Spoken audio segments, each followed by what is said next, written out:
It's Cody Rhodes!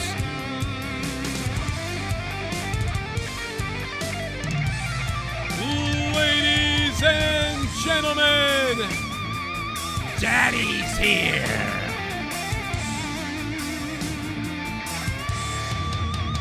Yeah, we're going to start the show in just a minute. Stick around, everybody. Cody Rhodes is coming out right now on SmackDown, folks. It's Cody Rhodes. Stick around. We're going to start the show in just a few minutes, guys. I know we're live. We're going to get going. You can strike me, but you can't bring me down. Shout out to Donnie M.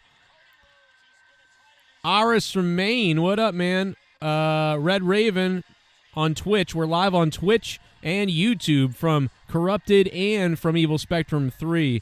We're simulcasting everywhere. We'll be back in just a minute. Cody Rhodes' pop is huge. This is the most mature audiences-only shit you've ever heard. What a pop for Cody. From Boston. Broadcasting all over the world. Send the soy boys home.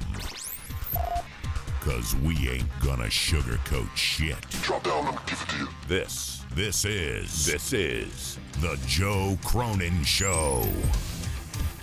Now, here's Joe Cronin. Joe Cronin.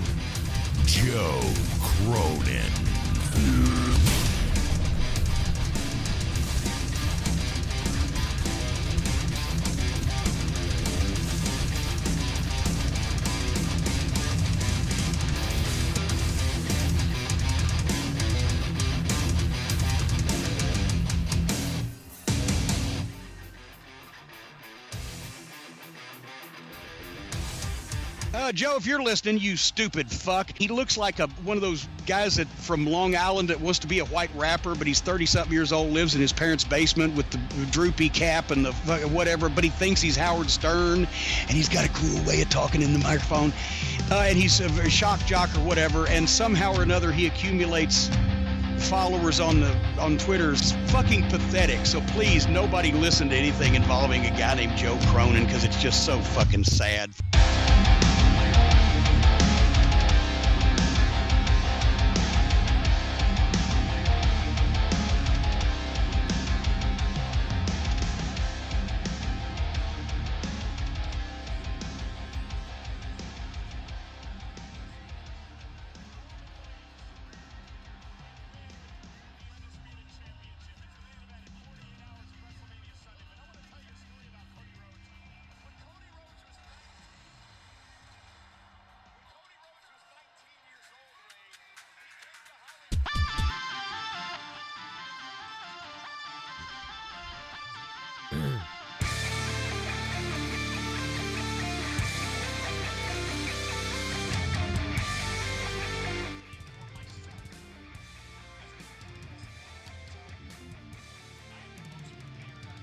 What's up, everybody? We're listening to Cody Rhodes deliver his speech right now. We're getting the Cody speech right now. Hope everybody's been good. My gallbladder's been fucking with me, but I'm still ready to go.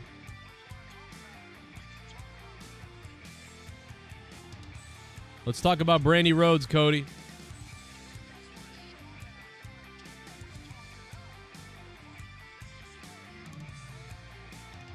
That's a good point, Derek, that this almost feels like the beginning of like a long feud. That's a great point, Derek. We'll see what happens, man. I don't know. I'm confused after they did the WrestleMania ending at Raw the other week.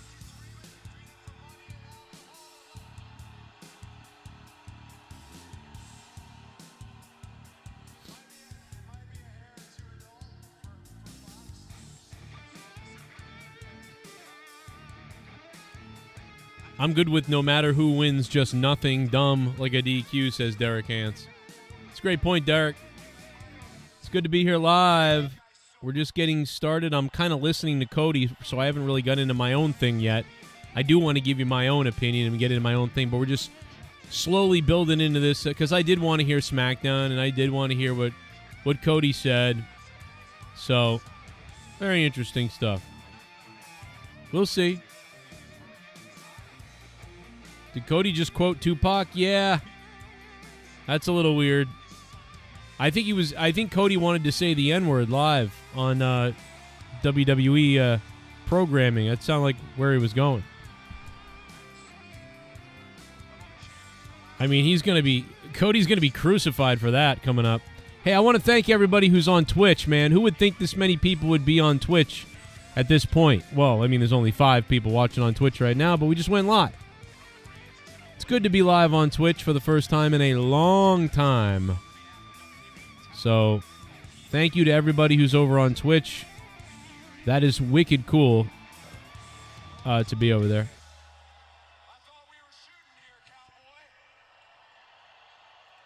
What did Cody say? I missed it. We're listening to Cody right now.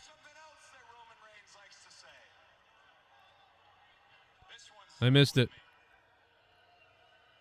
He said everybody thinks that they're the guy until they meet the guy. Yeah, Allison, if you want to super chat at all, Allison, go to the link that Sith Negan just put in the chat and go to that channel. You'll be able to super chat over there, just so you know.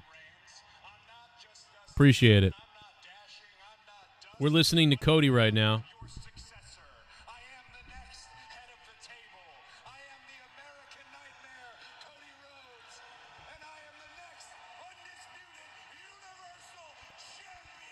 Woo!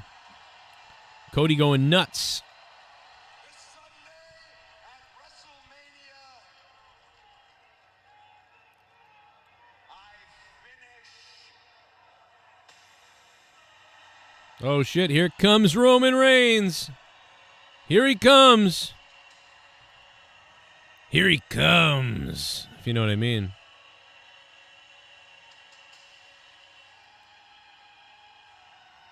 By comes, I mean comes. I don't even know what the super chat alerts will do on Evil Spectrum if you go over to my Evil Spectrum channel. You can't get past his lisp after all this time, Derek? I know he does. It's too bad he doesn't. He has a little bit of that hindrance. No doubt about it.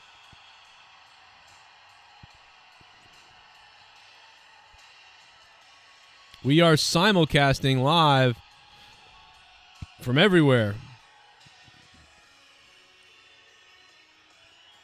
Here comes Roman Reigns, the head of the fucking table. Good to be here with you guys and girls and whoever else might be here.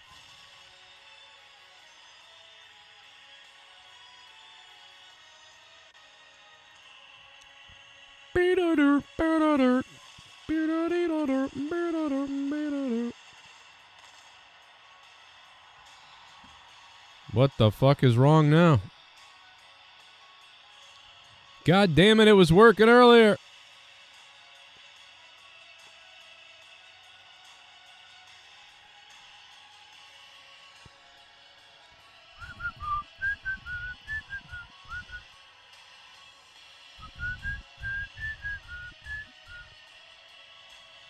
How's everybody doing? My shit was working. You know, I had the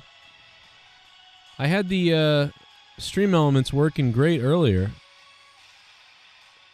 And I don't know why it's not working. I don't know, maybe I'll fix it. I'm not sure. Does this work? It's all fucked up. Oh, there it goes. There it goes. Sith Negan, 46 months in a row on Twitch. Thank you to Sith Negan for 46 months in a row on Twitch, man. That's fucking awesome.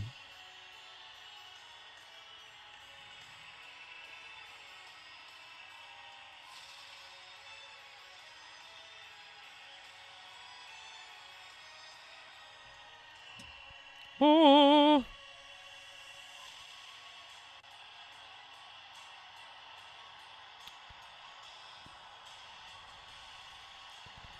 Sly Hustle, if you stream this from up your ass. What?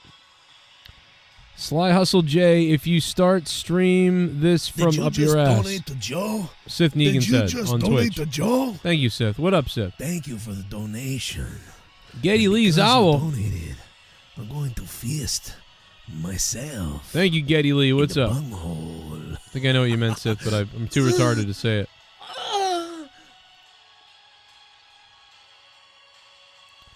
Yo! Geddy Lee, thank you for the donation, man, on Twitch. We are streaming live from 3 locations, bro. Joe? Did you just donate to Joe? Thank you, Geddy Lee. Thank you for the donation. Geddy Lee's going nuts. I Because can't you even get this to donated, shrink. I'm going to in the bunghole. Geddy Lee, you getting me hard, Geddy Lee. Yeah, I think Cody quoted Tupac tonight. Here we go. They're standing in the middle of the ring. You think we're definitely getting Randy Orton Sunday?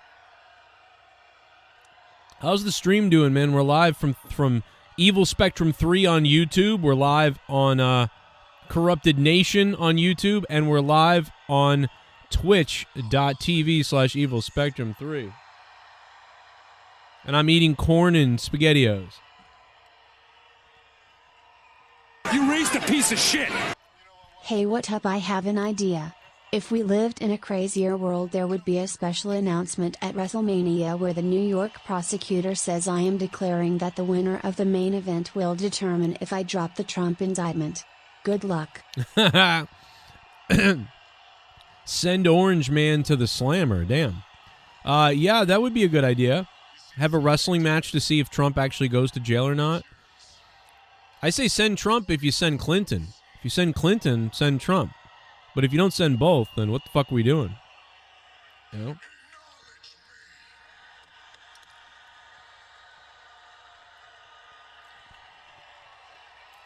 We're acknowledging Roman Reigns right now. And I'm eating spaghetti and corn. Let me tell you something, guys. When you're poor, $1, like $1, you can get both spaghetti and corn together if you order it in bulk. And spaghetti and corn, SpaghettiOs. That was it, guys. That was all they did. That's WrestleMania. That's all they did. That's hilarious. That was it. They stood in the ring, and Roman held the belt up. Wow, this is such a weird WrestleMania-like build. Like, it's just like nothing. It's like, acknowledge me, hold the title up. That's it, bro. That was it. Let's start the show. That was fucking it, bro. We're going to get to predictions in just a minute. Who's ready for WrestleMania predictions here live on the Joe Cronin Show, which is not live from the Joe Cronin Show because we're always under attack on the Joe Cronin Show. You guys know that. You guys know that. All the former enemies. But that's okay because I've been dealing with this for 12 years. 12 years of dealing with this, and I'll never not have to deal with being taken out on Twitter and YouTube and everywhere, bro.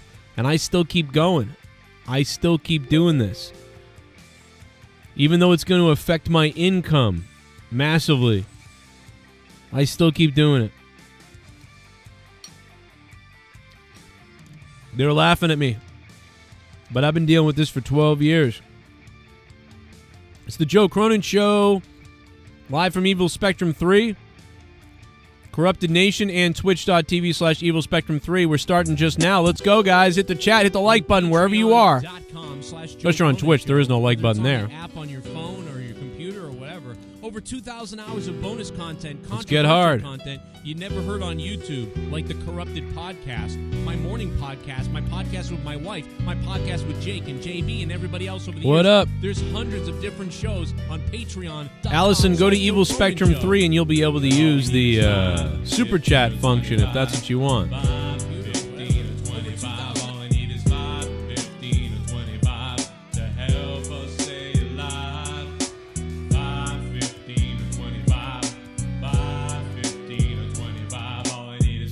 $15 or $25. Help me stay alive. 5, 15 or 25. 5, What's up, everybody? 5, 15 15 or 25. Help me stay alive. 5, 15 or 25. 5, 15 or 25. 5, Who wants some 15 or corn or 25. SpaghettiOs? Keep the show alive. Dude, there's like no fat in it. Almost no fat. All I need is 5, 15 or 25. All I need is 5, 15 or 25. Help us stay alive. 5, 15 or 25. 5, 15 or 25. All I need from you. What do you I'm waiting for the troll name to come out. No more sushi for Joe. Ha ha, poor loser. You know what I mean? Aren't you waiting for that name? No more sushi for Joe. Ha ha, poor loser. Like that, you know, that'd be a name, right? Think about signing up right now on patreon.com/Joe Cronin Show. You can even sign up for $1, but we really would like you to sign up under the 5, 15, or 25 spot. Plus, we have $50 patrons and the insane $100 a month patrons. If you're all right, that's enough of that. You guys know where Patreon is. You guys can support me on Patreon if you'd like. There are the $25 producers right there in front of your face. Notice there's not as many as there used to be. We really could use some $25 producers, like Ghost from the Coast and Sith Negan and all the people on that list. So if you have time and you're killing it at work and you want to become a producer, patreon.com/Joe Cronin Show and become a producer.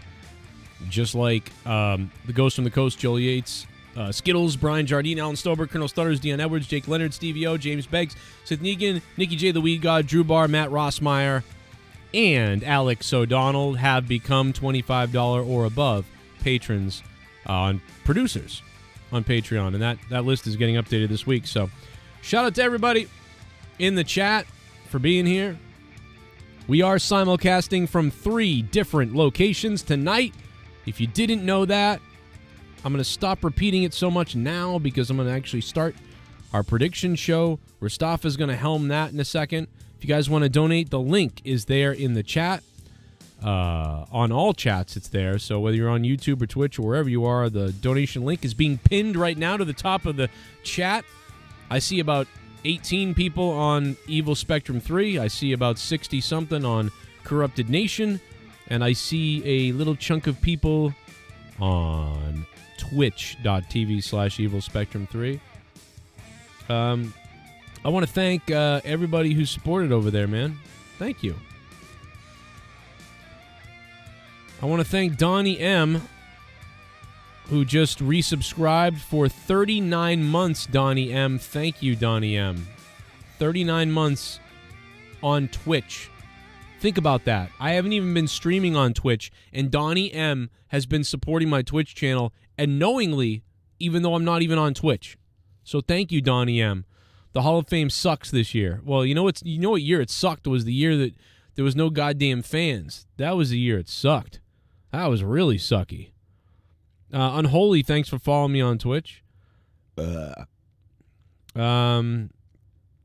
shout out to Allison Tuckwab, who gifted a sub to my former co-host who's dead. Rest in peace to Fat Lips. Crazy. That was very nice of you to give him a sub, though. I'm sure he'll check it out if he wasn't, trying to figure out what his wife was up to or whatever. AJ Watson, what up? Carmella looking smoking. The Ghost from the Coast is here. You have a Streamlabs link? Yes, I put it up there on the top. I believe, Derek. It's pinned to the top of the chat now, Derek. If you want to donate, the Streamlab links is up there. Same thing on Corrupted Nation. We're just waiting for everybody to get here. I think we got everybody here. We want to hear from you guys tonight. What do you think about your predictions when we get into the predictions, when we go match by match? I encourage you, as soon as you hear the match we're on, if you got something to say about it, say it in the chat. If you want to donate something, donate it. We will read those, and we'll do everything, obviously, tonight, as far as this goes. So whatever you want to do, it's on the table. I'll be going over to Discord in a minute if my computer can handle it. My computer is going to be put through stress like you've never seen over this WrestleMania week, mostly because of not being able to stream on JCS until Monday. I don't think I'll make Sunday. I think I'm going to miss even night 2 of WrestleMania. I think I'm going to miss. So I'll have to be live from Corrupted Nation or here on Evil Spectrum 3, which is fine. We've done it before in other years. This is something that always happens to me. And tonight we'll do it again here. So we'll see what happens. We're going to put up a goal. See if we can reach that goal tonight. And pay the bills here. I don't know if we'll be able to pay the bills, but we'll see if we can. I don't know, man. I thought it was a bit mailed in. Like they're trying to make sure these two guys don't like touch and fight and argue or like do anything too physical or crazy, before WrestleMania starts or whatever. So, okay. But it felt a little bit, it feels big and it feels like it's going to be fun, but it doesn't feel, it doesn't have this bitterness and this crazy rivalry that I thought, you might end up seeing or something bigger. I don't know. I think back to some of the rivalries of the past, and this is really, and with Roman being such a crazy big boss type, it's really just about come get me, man, I'm the big dog, and that's it. There isn't like a vendetta. There's not like all the guys tied up Cody in the ropes and they're trying to beat him up. And then Kevin Owens and Sami have to come to the ring to help him and chase him off. And there's this big thing at WrestleMania. Tonight was just, I'm in the ring. I'm Cody Rhodes. I'm quoting Tupac. And now here comes Roman Reigns to, I don't know. You guys get hit by the tornado over there in Arkansas? Jesus Christ, bro. I'm sorry. That's wild. I did not know that. I really have not been paying much attention to too much news. If you're on Twitch, you can use the Stream Elements link if you'd like to, but you don't have to. What up, Jay Swiss? What up, Pacharo? How you doing? We're live on. Can you believe I have 4,200 followers on Twitch? Jesus, that's crazy. I've only got 6 subscribers now, though. I used to have, I think, like 80. Crazy shit, bro. Yeah, that's crazy. I didn't know about Arkansas. Going through that. My fucking gallbladder's killing me. Again, I fucked up. I ate shit for a week. Now it's jacked up again. I hope you've been well, man. We're going to go over in a minute to Discord where Mustafa is. And we are going to get those WrestleMania predictions going. And try to limit the room. So there's not a shitload of people in there. And how you get hit by a tornado and live to talk about it. Well, I think that's a good point. The state, the area got hit by a tornado. You know what I mean? The area got hit by a tornado. But the good news is I did get all my stuff back on JCS for the most part, so we'll be back probably by Sunday or Monday, it looks like. This happens to me all the time. It's been happening for 12 years. It's not a big deal. Well, I've got it all figured out. Do you remember like back in 2014 when it happened? It was fucking crazy. Some nice apple suck. You want some apple suck? Who wants some apple suck? Do you want some apple suck, guys? All right. I'm telling you, man, corn and SpaghettiOs. It's pretty good. WrestleMania 39. Let me hear it. I want to hear the predictions. You all have decided to take your hard-earned money and to fund my show, to fund what I do, to fund what I believe in, to fund my godly ass. JCS Army. Whoa.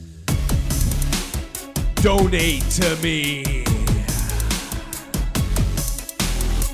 The man himself trying to fund the show, Derek Hans. Acknowledge me.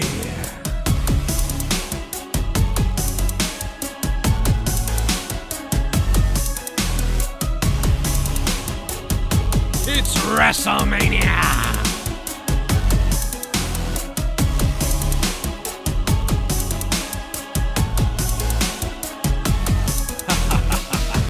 Being this hyped for Mania is truly nostalgic. just because it's been years and years since I've looked forward to a Mania. Yeah, I can buy that. I mean, I think a lot of people are hyped. I'm actually surprised that you're hyped, Derek. I got to be honest. I thought you were going to be like down because you're like, fucking Cody Rhodes and blah, blah, blah. You know, a lot of times you don't like Cody. I feel like you wouldn't be as hyped. But, man, you are hyped. I'm not, you know, I was starting to feel kind of hyped. You know, like I was starting to feel like, yeah, Mania, here we go. Starting to feel great. And this whole thing happened with me, and I started feeling like, fucking life, you know. But I get it. If you're hyped by Mania, that's good news, I feel like, you know. I feel like there's quite a few people hyped by Mania now, and that's really good. That's good news, because there's been several other people to say similar things. And that's got to mean that we're off in the right direction with WrestleMania, right? I mean, listen, tomorrow night, Saturday night is gonna be a banger here, right? Shout out to the $25 producers, by the way, on your screen right there. Thank you, Derek Hance, for dropping $25, man. Thank you. Sexy Pants. I appreciate it.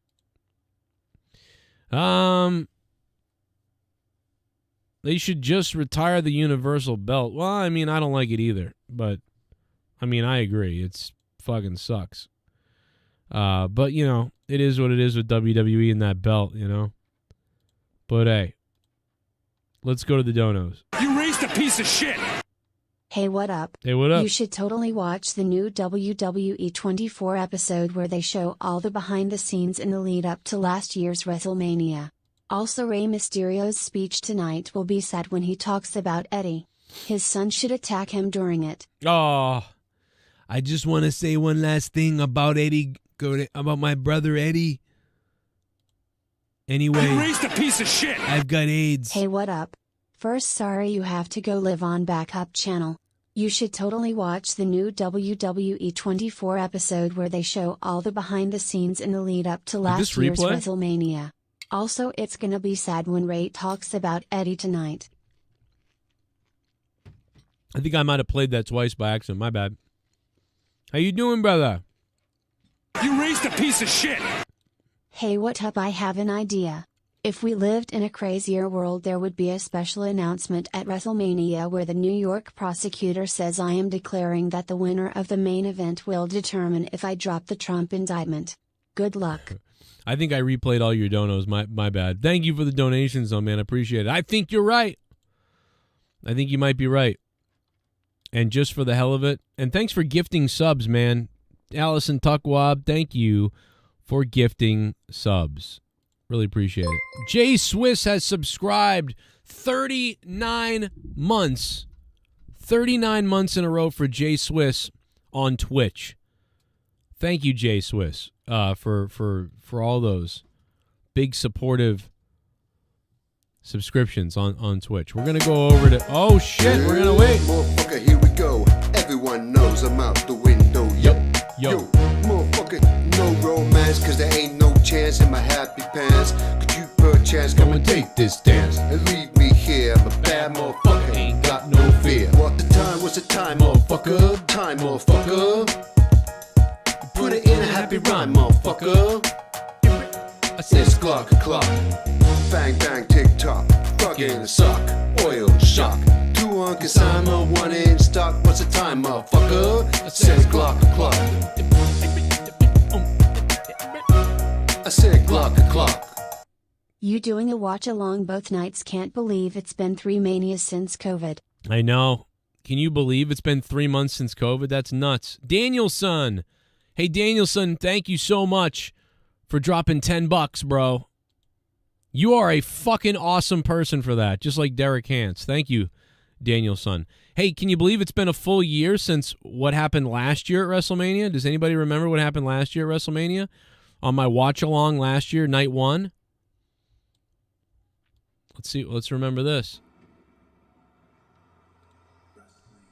Yeah! Yeah! Oh my God! He's got the theme! He He's got the nightmare theme! He's got the nightmare theme! Yeah! Yeah, baby! Cody Rhodes is here! Suck me off, Tony Khan! Suck me off, Tony Khan! Yeah!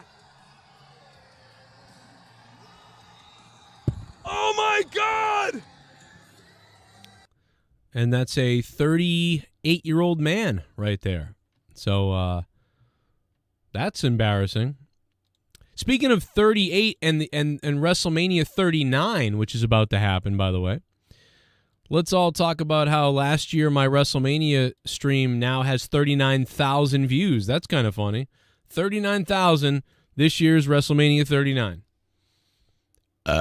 And this year we won't be live from my big channel. So we'll probably suffer in views this year and have 19,000 views this year. So that will suck. But, you know, hey, listen, the one good thing is I know how this happened. And I'll tell you one thing. When what goes around comes around, and there's some other people out there that might have done some boo-boos, and they might be losing some things real soon too, because I know how to take their shit from them. Hi, Leah. Yes, I did. Why, do you want some? I made SpaghettiOs and corn. I don't know what it's going to do to my stomach, but it's got no fat in it. Want to give me head? Okay. Bye. Guess not. I thought you'd give me head. I was convinced you was going to give me head. Fucking crazy. Jay Swiss. 39 months for Jay Swiss. 39 months for Donnie M316. All on Twitch, by the way. I literally went live. We are live right now on Corrupted Nation. We have 100-something people watching us. We have 20-something people watching us on Evil Spectrum 3. The only reason I'm live on Evil Spectrum 3 is because some people wanted to super chat. So, but if that, you know, if we can't do a simulcast from everywhere tomorrow night and Sunday night, I may just go live only from Corrupted and just say fuck the super chats, I guess. But it really depends on everybody. But I wanted to give people the chance. I had several people that want to do that. So you guys let me know what you think. I don't know. I know Allison couldn't figure out this shit. All right, so I'm going to head over to Discord now, where Mustafa is waiting sexually. If you are trying to get on Discord, I'm just going to tell you right now, go to the on hold section, but it's not going to be crazy because this show's not, you know, I'm not going to be live too long. I have work very early tomorrow. You know, Saturday night is our night tomorrow night. I'm going to be tired because I have to get up for work at like 6 a.m. So I'll be up at 6 a.m. on Saturday morning, and then I'll be working until about 6 p.m., and then I'll be driving home to watch WrestleMania and to be here with you guys. I will probably need some fucking, I don't know, I'll need adrenaline. Fucking adrenaline. I need it now. Stab me in the heart and pump it out.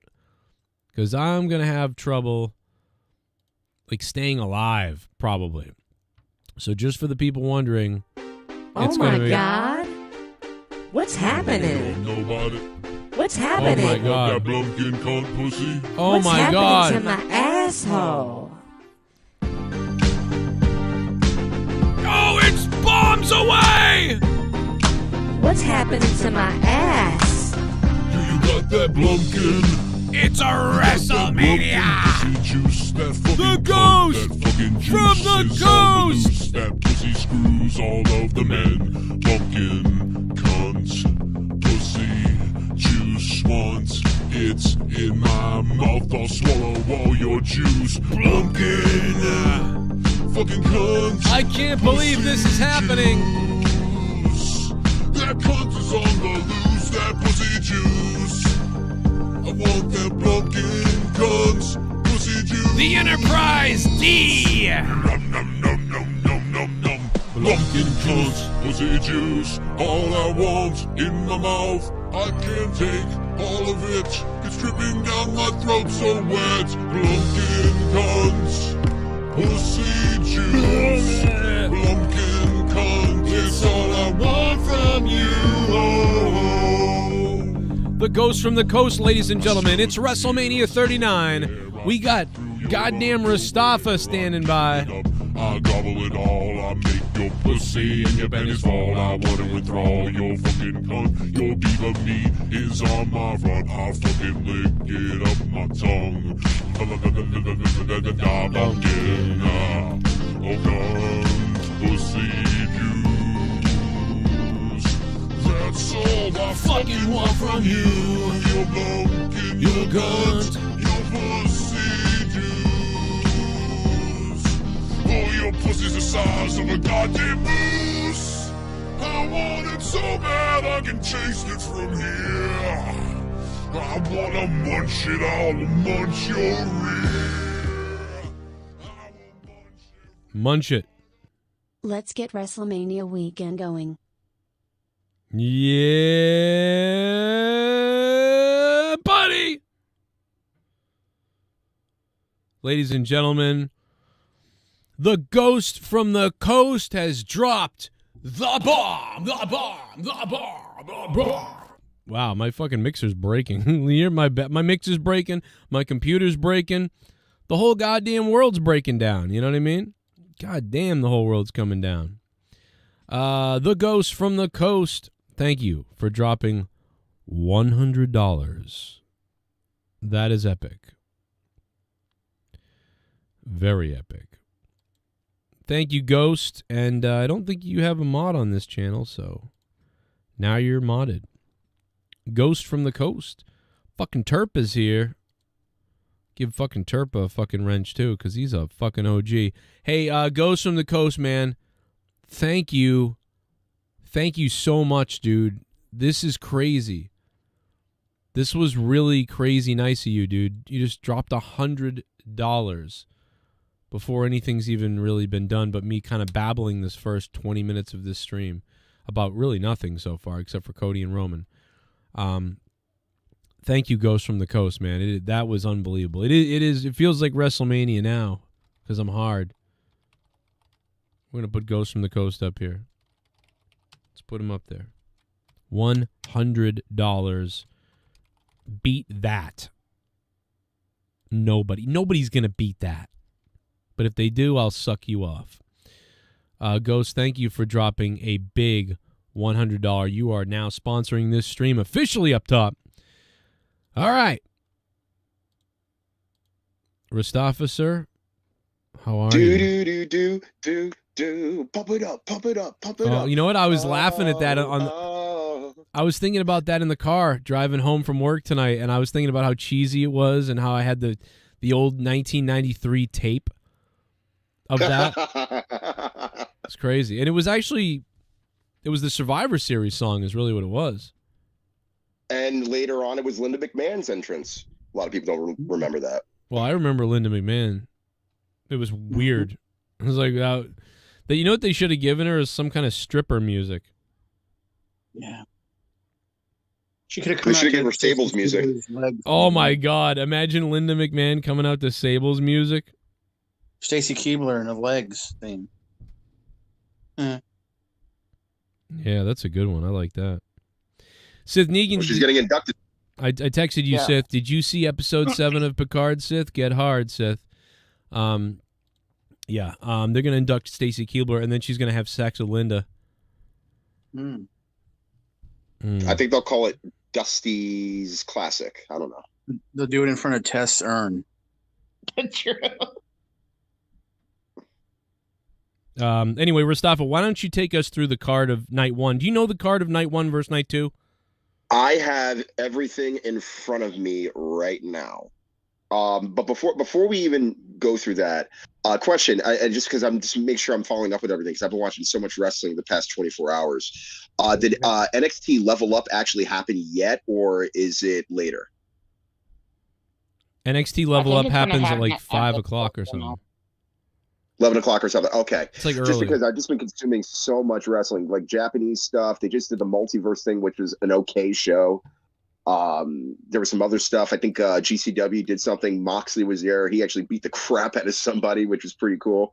Him and his no, he did not blade, unfortunately. No. Holy shit! It's like a month now.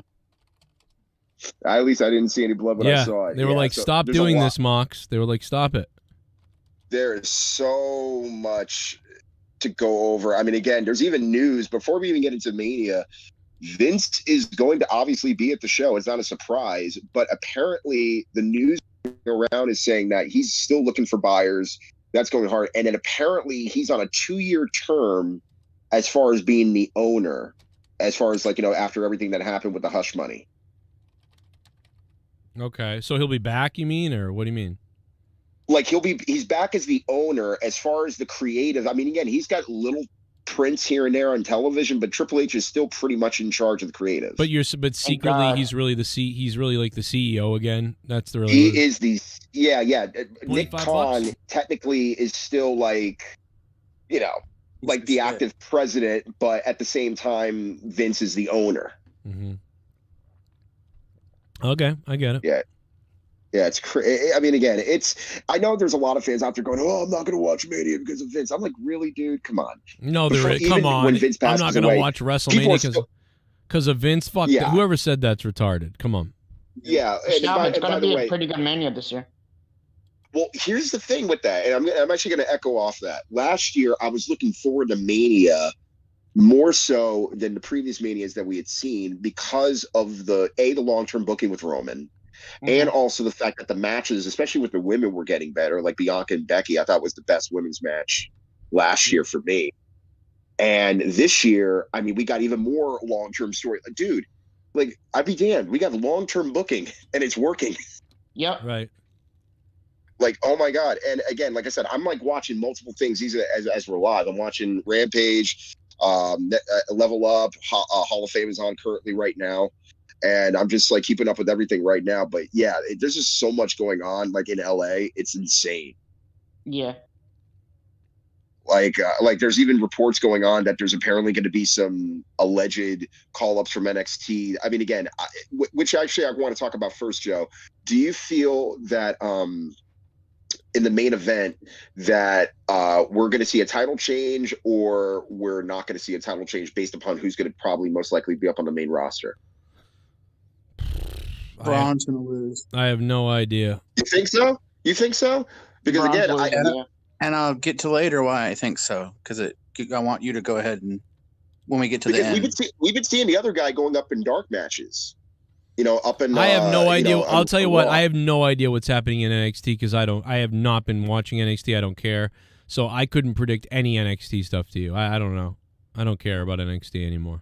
I just only bring that up because we're going to be definitely getting a couple new guys from NXT coming up to the main roster. Good. We know that for a fact. That's cool. Good.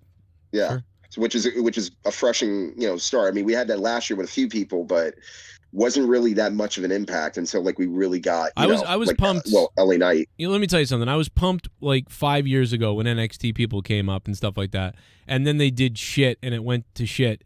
So now I'm not even close to caring at all about any NXT people coming up because who cares? Like it's all bullshit, right? In my opinion. So like that's why I just don't care anymore. But good for them, I guess. Come up and whatever. Who cares? Let's go do the card though, because otherwise we're gonna not be able to do it because it's getting late. All right, I got you. ROH, first off. In ROH, well, I haven't seen it yet. I have to, thoroughly watch it. But it says Dante injury. Is that Dante Martin or is there another Dante? I don't know. I'm like so brain dead because I'm like watching so much. But we're just gonna an injured Dante. We'll get to that. Who's Dante? I'm thinking Dante Martin from Top Flight. What? Oh, from AEW. Exclusive with AEW though. From AEW. Okay. Yeah, but Ring of Honor is AEW. Yeah.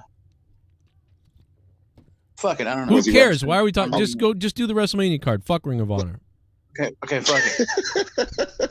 I mean, I heard it was good, I guess, but like I don't know. I'm at work. I have no time to watch it, so fuck it. Ladies and gentlemen, Joe Cronin is really not that much of a Ring of Honor fan. No, I couldn't care. I barely want to talk. I barely like WWE at this point or anything. Let's talk about Mania. You just like Picard. You know what? I like the car. Oh my God! But he I like likes Kenny money more. Omega. I like. He likes money more. What the fuck? We plan the spot all day. What the fuck? I want you to jam it. Where's it going, Joe? Where's it going? Oh, it's in your bunghole. What the fuck? It's a sickening Oh, it's in your bunghole. That makes It's not even WrestleMania yet. Jammed in my bunghole. Oh my God. Oh, it's in It your is bunghole. end over. Here's an Omega Sith Negan bomb to smash that donation goal into oblivion. Oh Is my that okay? God. Sly Hustle J? Lol. This is what you want. This is what you get. End of line.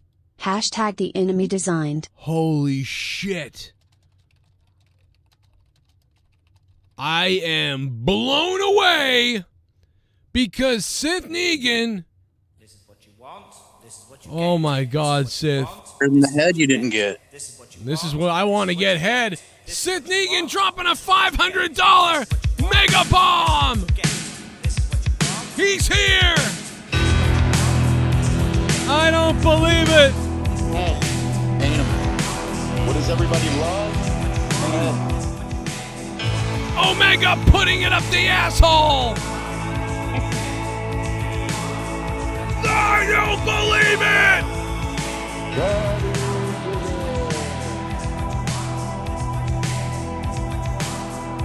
Sith Negan has dropped a mega bomb. Like the sub that dropped on I don't believe it. It's a Sith bomb. Sith Negan dropped $500. It's WrestleMania.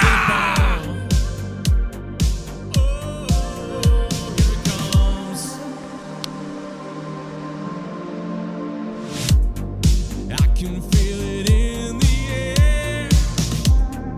I can feel it everywhere. I can feel my hair standing up. He's gonna drop major fucking bucks. It's coming from the sky, and it's all mine. The enemy designs. Here it comes. It's a Sith bombs. It's a hole in my wall. Here it comes. Purchase this beat on towerbeats.com. Here it comes. Here it comes. Here it comes. Here it comes. It's a Sith bomb. Here it comes. Here it comes. Here it comes. Here it comes. And it's a Sith bomb. Fucking oh my God, Oh, here it comes. Here it comes. Here it comes. Here it comes. Here it comes. It's a Sith bomb. Here it comes. Here it comes. Here it comes. And it's a Sith bomb. Fucking it's a Sith bomb. Here it comes. And it's a Sith bomb. Here it comes. What? What the? plan the spot all day. She interrupted the Sith bomb with an Allison bomb. Oh, it's in your bunghole. What the fuck is going on? Oh, it's in your bunghole. I want it jammed in my bunghole. Oh, it's in your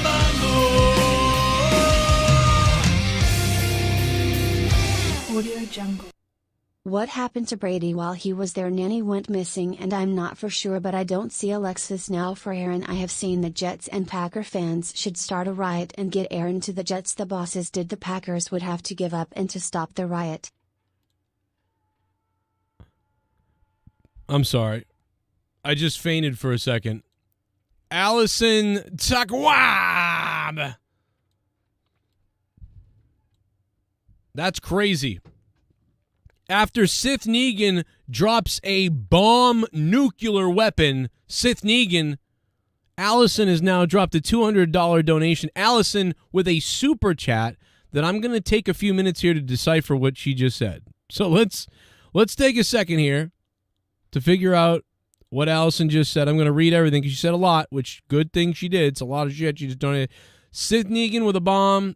We haven't even gotten to predictions yet. Like, oh, I just realized I muted Discord. Sorry, guys. I'm back. Yeah. I'm probably talking over Nice everybody. job. Sorry. Fuck everybody. Money. Fuck everybody. No. You know, but no. I will. All right. Let's gather ourselves. First of all, Sith. You know, I just texted you, but thank you, Sith. That was fucking. I don't know, bro. I can't even. I'm gonna fucking pass out. Sith Negan, thank you so much, man, for that huge bomb. That is fucking unbelievable. And let's try to decipher now what Allison just said. Sith, thank you, dude. We had a fucking $200 goal or less, I think. And that has been just crushed, like smashed beyond, like, what the fuck is that? Man, thank you guys so much. This is fucking wild. We haven't even gotten into the first fucking match yet. Allison said, what happened to Brady while he was there? Nanny went missing? Brady's nanny went missing? That's odd. I mean, listen, I'm reading what she wrote.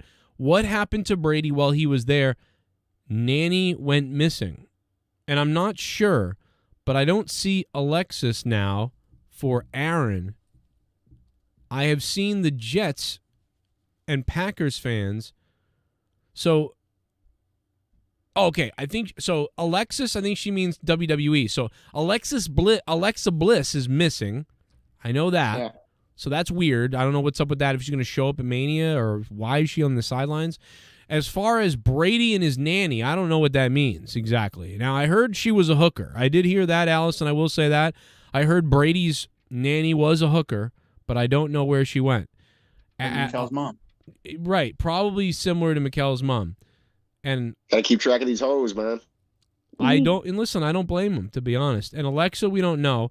But as far as the Jets and Packers, she thinks Packers fans should riot and get Aaron to the Jets. So the bosses did the Packers would have to give up and stop the riot. Yes, I agree. I think they should feed all of the Packer fans methamphetamines and like crack cocaine, and that way the Packer fans get so angry that they storm and riot, and they kill people, and they eat people, and they cut them, and just throw up on people, and they get cheese. acid. They eat cheese and shit. They shit on people. They eat shit in the streets, and it's just all out insane. And so basically, this is the human version of Cocaine Bear. Yes, it's cocaine fans, cocaine fans, cocaine the Packers Taylor of fans. Yes, cocaine Packer fans. That's exactly what it will be. As opposed to cocaine fudge Packer fans, which is what the San Francisco fucking people are. This is very simple. The Packers save money on the salary cap if they wait to trade him after June 1st. Oh, really? Yeah. He counts less against the cap. Quite a bit less. So just Sith. Get the onions in the wad. It's going to happen. Just letting you know, Sith and everybody else, YouTube is always more delayed than Twitch. Twitch is almost instant. When I say something, if I go like, hey, you, like 4 seconds. There's no delay. Yeah, there's almost no delay. Like 4 seconds later, Twitch is like, hey, you. But if I say, hey, you on YouTube, it takes like 35 seconds for YouTube to see it. I think it's because Twitch is made a little better with reactionary stuff because it's for gaming. I don't know. But it just could be their interface. It's always been like that. It's been like that for years. I don't know why that is. On radio, it's about 57 seconds exactly, just because of the way that the mechanics work and how they But one signal goes from one. There's no dump button on any of them, so that's what I never figured that out. I was always like, why don't they add a dump button? You know what I mean? Like, why don't they let you delay the stream so you can add a dump button, but you can't? So, like, the minute you say something on here, it's going to go out if it went through here. It doesn't make any sense that there's not a dump button. But, man, Sith Negan, no one's going to beat that shit. No one's going to beat Sith Negan's $500 fucking bombs away. Dude, this is not WrestleMania night. I mean, I am blown away. This is I bet you're blown. I mean, dude, this is WrestleMania. What are we going to... We're never going to top this on WrestleMania night. We're never going to get bombs like this again on WrestleMania night. Never say never. I mean, maybe not. Maybe we will. But this is crazy. This is the prediction show. But I am pumped now. But anyway, Mustafa, why don't you... I hate to do this. I want to gush over the fact that you guys are insane and you're very nice to me, and that is unbelievable. You just paid the electric bill, for Christ's sake. Mustafa, why don't you start us off, man, by the first... Give us a match. Throw out a match. Oh, I asked you earlier. All right. Do you have an order for the first night? Is that real or is that we don't know? Yes, we do have a bit of an order because, like I said, we have the first match already announced and what was going to be the opening match. What? In order, what is this, like DoorDash or some shit? No, it's. Well, I actually did use Uber Eats earlier. I'll tell you what it is. We got about an hour to do it. That's what it is. All right. So what we're up? going to start How you with doing, Luke? You want a cock? I'll eat yours, bro. I know. I'm Fuck sorry. it. I'm making it worse by talking. All right, go ahead. Oh, so Mustafa, yes. Do we have the first night lineup or no? Yes. So we are at SoFi Stadium, Los Angeles, and it's going to be the United States Championship. Austin Theory, the champion, taking on John Cena, the challenger. And there's a reason for why this is the opening match, is because Cena's got to make it back to his movie set quickly. And I don't blame him for that, actually. And it's actually kind of cool that he's actually opening Mania, because I don't think there's only been 2 occasions where he's actually opened a show in the past, like 10, 15 years he's been on top. Really? The last time he actually did that was, I think it was a triple threat with like Dolph and Miz for the title on a pay-per-view. And the first WrestleMania that he ever did, which I believe was WrestleMania 20, he was also in the United States Championship match against Big Show, which is what he won. So this is pretty. He opened SummerSlam with Baron Corbin in 2017. Yeah. Well, there you go. So I mean, Baron Corbin doesn't even remember that. Yeah, exactly. I don't care about that either. So, but it was an amazing match. Was it? What the fuck's the matter with you? I need to make him bum ass again. Fucking forgetting. So you're telling me the first night of WrestleMania, Cena is opening? Yeah. All right. Yeah. So as far as the title match goes, I mean, I could definitely see this being a good 10, 15 minutes to start off the show hot. Cena's going to do everything he can to make this guy a star. And based upon the way he's been bumping with Austin Theory, the way he's been trying to improve on his mic skills, he's basically like, and again, and I'm not saying this as far as ability, but as far as like a young Randy Orton, when it comes to just like trying to say like, I'm the future is now, I'm that guy. He's basically that. And he's, got little paws that he's going to grow into. Right. You know what I mean? He's going to be an even bigger star. So I would say if you're truly a veteran and Cena doesn't need to win, there's no reason for him to give the shine to the next generation. Doing that. And it's Austin Theory is going to go over and keep the title. Yep. Going Austin. Yeah. That's a pretty crazy statement. Rostafa here just said it. He thinks Austin Theory is better than Randy Orton. And, that's I don't agree with that. Easier than Randy Orton. You heard it here. I'm gonna leave pretty this strange. briefcase right here. Oh, ladies and gentlemen, briefcase right dropping another super chat. Maybe she's going to clarify what she said a minute ago. We'll figure it out here in a second. Allison Tuckwab. Run, you fat bitch. Aaron is in this. Run, you fat bitch. Run, you fat Who's Cena wrestling? Oh yeah, Austin Theory, right? I forgot. Jesus Christ. Pay attention. I can't remember him.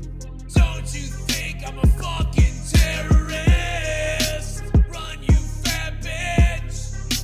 Run, you fat bitch. Your tracks today. What's the show called again? WrestleMania? Early onset Alzheimer's. Run, you fat bitch. Jesus, this fucking donation is like Bray 3 Wyatt hours and long. Alexis went missing from WWE. These are 2 different questions about Aaron Rodgers. Just corrected myself where you can understand I always do this and I hate this. It's hard to type. Listen, the donation things when you're typing, they get confusing. And when you don't use periods, it really fucks it up. Let me tell you, Allison, Bray Wyatt and Alexis went missing from WWE. Okay, now I get you. Let's read this. Alexa Bliss had cancer, so there's nothing really you can do about that. What she did? So, Yeah, she did. Yeah. That's why she was out. Kidding. No, I'm not. She had breast cancer. She got it removed. She had a tumor and she had it removed. Is that really what happened? Yeah, that's what happened. Holy shit, that's where she's been? I didn't even know that. Yeah, I'm surprised you didn't report. You know what? Honestly, who reported it? Who reported it? By the way, she was talking about it on an interview. I've seen like multiple things about it, and I think the WWE made something about it. You can look it up. Alexa Bliss to work. Jesus, how the hell did? Because we've all. I don't think they everybody's could been mad. work breast cancer anymore. Oh, you can. You'd be surprised what you can do with a couple of needles and a golf ball. Let me tell you. No, but seriously, I never heard an official statement from WWE. Yeah. This is my first time hearing it. I mean, it was on Entertainment Tonight. Cultaholic reported on it. Yeah. Okay, then. Okay, now it's real because Cultaholic said so. Fuck you, Mustafa. Well, you know what? No, I'm making fun of Mustafa, not you. I was going to say Wrestling Hub reported on it. But, well, they're not very trustworthy. I go by multiple sources. I go by multiple sources, and that's normally how I confirm whether or not something is actually happening. But again, no, like I said, I haven't heard an official statement for WWE. But again, it wasn't breast cancer; it was skin cancer. She even stated that it was too many trips that she's had with sun tanning, or not sun tanning. You know what I'm saying? So yeah, that's how she got it. Well, again, when Roman had his, cancer, issue, I mean, WWE had no problem putting that up on a website saying, look, he's got cancer. He's going to take some time away and do his thing. I was surprised that Alexa, I mean, again, I guess it's up to the talent whether or not they want to have some news out there, and it's to their discretion. But, like I said, I didn't hear anything about this until just now. So. No, it's, what's crazy?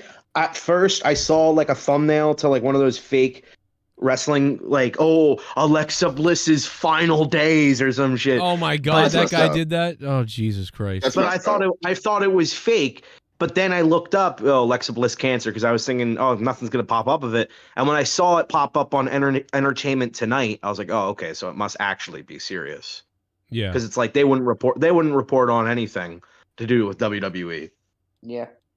Don't you like those videos though that are like, Triple H's sad final days, Roman cheating? Did you see when I made fun of that? Dude, the video. And what I loved about that video when you did the Daniel Bryan is that your voice would get excited at inappropriate times. Daniel Bryan. Do you remember a couple years ago there was some doctor or whatever claiming that apparently Reigns was on steroids or something like that, but it was really like a Luther Reigns from like back in SmackDown like years before. Triple H's sad last days. Where's what I'm missing though is the one where I put the mask over someone's face. Whatever happened to that? I can't find it, but it was fucking hilarious. I put like a gas mask over someone's face because that's what they were doing, stuff like that, like people with like a looking like sad last days or whatever. I do that, and then you find out that it's like there has been some rumors that Triple H was seen in the hospital. We don't know what's going on. Right. Yeah. Must mean that he's in his final days. I don't know why, but I can't find that video. I must have like gotten rid of it or something, or like I changed it. I just watched it today. You did? What's it called? Bryan Danielson more popular than Daniel Bryan more popular than Bryan Danielson or something. Oh, okay. But I didn't write sad last days on it though. No, you made a video about apparently reports are that Daniel Bryan, the name, is more popular than Bryan Danielson. Oh Daniel Bryan, WWE. Hi, wrestling fans. No, but oh my god! But no, but dude, there was one. But no, there was one where I put a gas mask over someone's face and I wrote like last days. You like, might have deleted that one. Maybe I did, or it got like I don't know, bro. But that guy makes those videos every fucking day. Indeed, sad news for Bryan Danielson, as Daniel Bryan is still more popular than the former WWE wrestler Bryan Danielson, who debuted in AEW just a little while back. Is still not as popular as his old name that he no longer uses. In fact, WWE's Bryan Danielson doesn't appear anywhere in the search in the last 8 days. However, WWE Daniel Bryan appears multiple times and 90% of the time beats out Bryan Danielson. Daniel Bryan is more popular than the current Bryan Danielson. Zooms in. What does this mean for AEW? What does this mean for Bryan Danielson? What does this mean for Daniel Bryan? Indeed, this could be very, very sad news for the wrestling superstar and for AEW as well. Do you agree? Do you believe Bryan Danielson is going to be more popular eventually? What type Daniel of Bryan? package was that? No, you have to let the video finish. You have to let the video finish. Because downward spiral for Bryan Danielson, resulting in Daniel Bryan always being the dominant name. WWE is much bigger than AEW still to this day, so it 100% makes sense why this is the case. As you've seen on your screen multiple times, you can see the data for yourself. Data. By the way, don't forget to leave a like right now on the video. But I've got more for you wrestling fans. Look at this. Lita is returning tonight on WWE Smackdown. The Hall of Famer Lita is going to be in attendance and on the show. Incredible. Now, if you really love this video, leave a super thanks down below and show us how much you love us. And if you love us, we'll love you by pinning the top super thanks to the top of this video, and all the adulation of all the other listeners will be yours. Daniel Bryan is the shite. We'll see you in the next video. And I know you're thinking, how did his accent change so quickly? And the reason is because I'm Biff Raiden. Now continue watching our other videos right now. And don't forget, tonight on the Joe Cronin Show, it's mono. Oh my God, bro. You just gave up at the end. You just gave up like, I'm Fuck this. I'm being. Fuck this accent. I'm not doing it anymore. That sounded like Brother Cronin for a second. But if you've watched any of those videos, it's so fucking true. You know what used to come out a lot? Top 10 wrestling fathers. Triple H is an incredible father. Yeah. As he's seen hanging out with his daughters. Oh my God. I found the video. Chris I Benoit fucking- is an incredible father. We've gone completely off the fucking goddamn grid at this point, but whatever, who cares? This is the video. Leo Rush, Really sad Smith. last days. Look at this video. He's got a gas mask over his face, dude. Leo Rush, sad last days. All right, here it is. This Leo Rush? Oh my God. There's another one. Dude, I should just send all these to you. You'll love this, Luke. Leo Rush with the mask. What's up, wrestling fans? I'm Joe Cronin, and welcome to another episode of Slammin' Wrestling News, the new format today. Well, not so good day for Ric Flair, as today Ric Flair announced the end of his relationship with Wendy I don't know, some Wendy gold digging bitch. I don't know, whatever it is. He announced the end of the relationship. So it's all over for Ric Flair. Ric Flair today announcing that his relationship with Wendy Barlow is over. So that's very sad. Also, I think this is like an actual semi- video you did. No, yeah, this is not the accent. Oh, this one has the Ryback thing. That's what continue this these has. counseling Ric sessions Flair as long had as we AIDS, can, remember? unbeknownst to him, because I think it Oh. benefits him. I think he needs this. We all knew right. that. If you can get back as soon as possible, that'd be great. Having cravings again. It's really bad this time.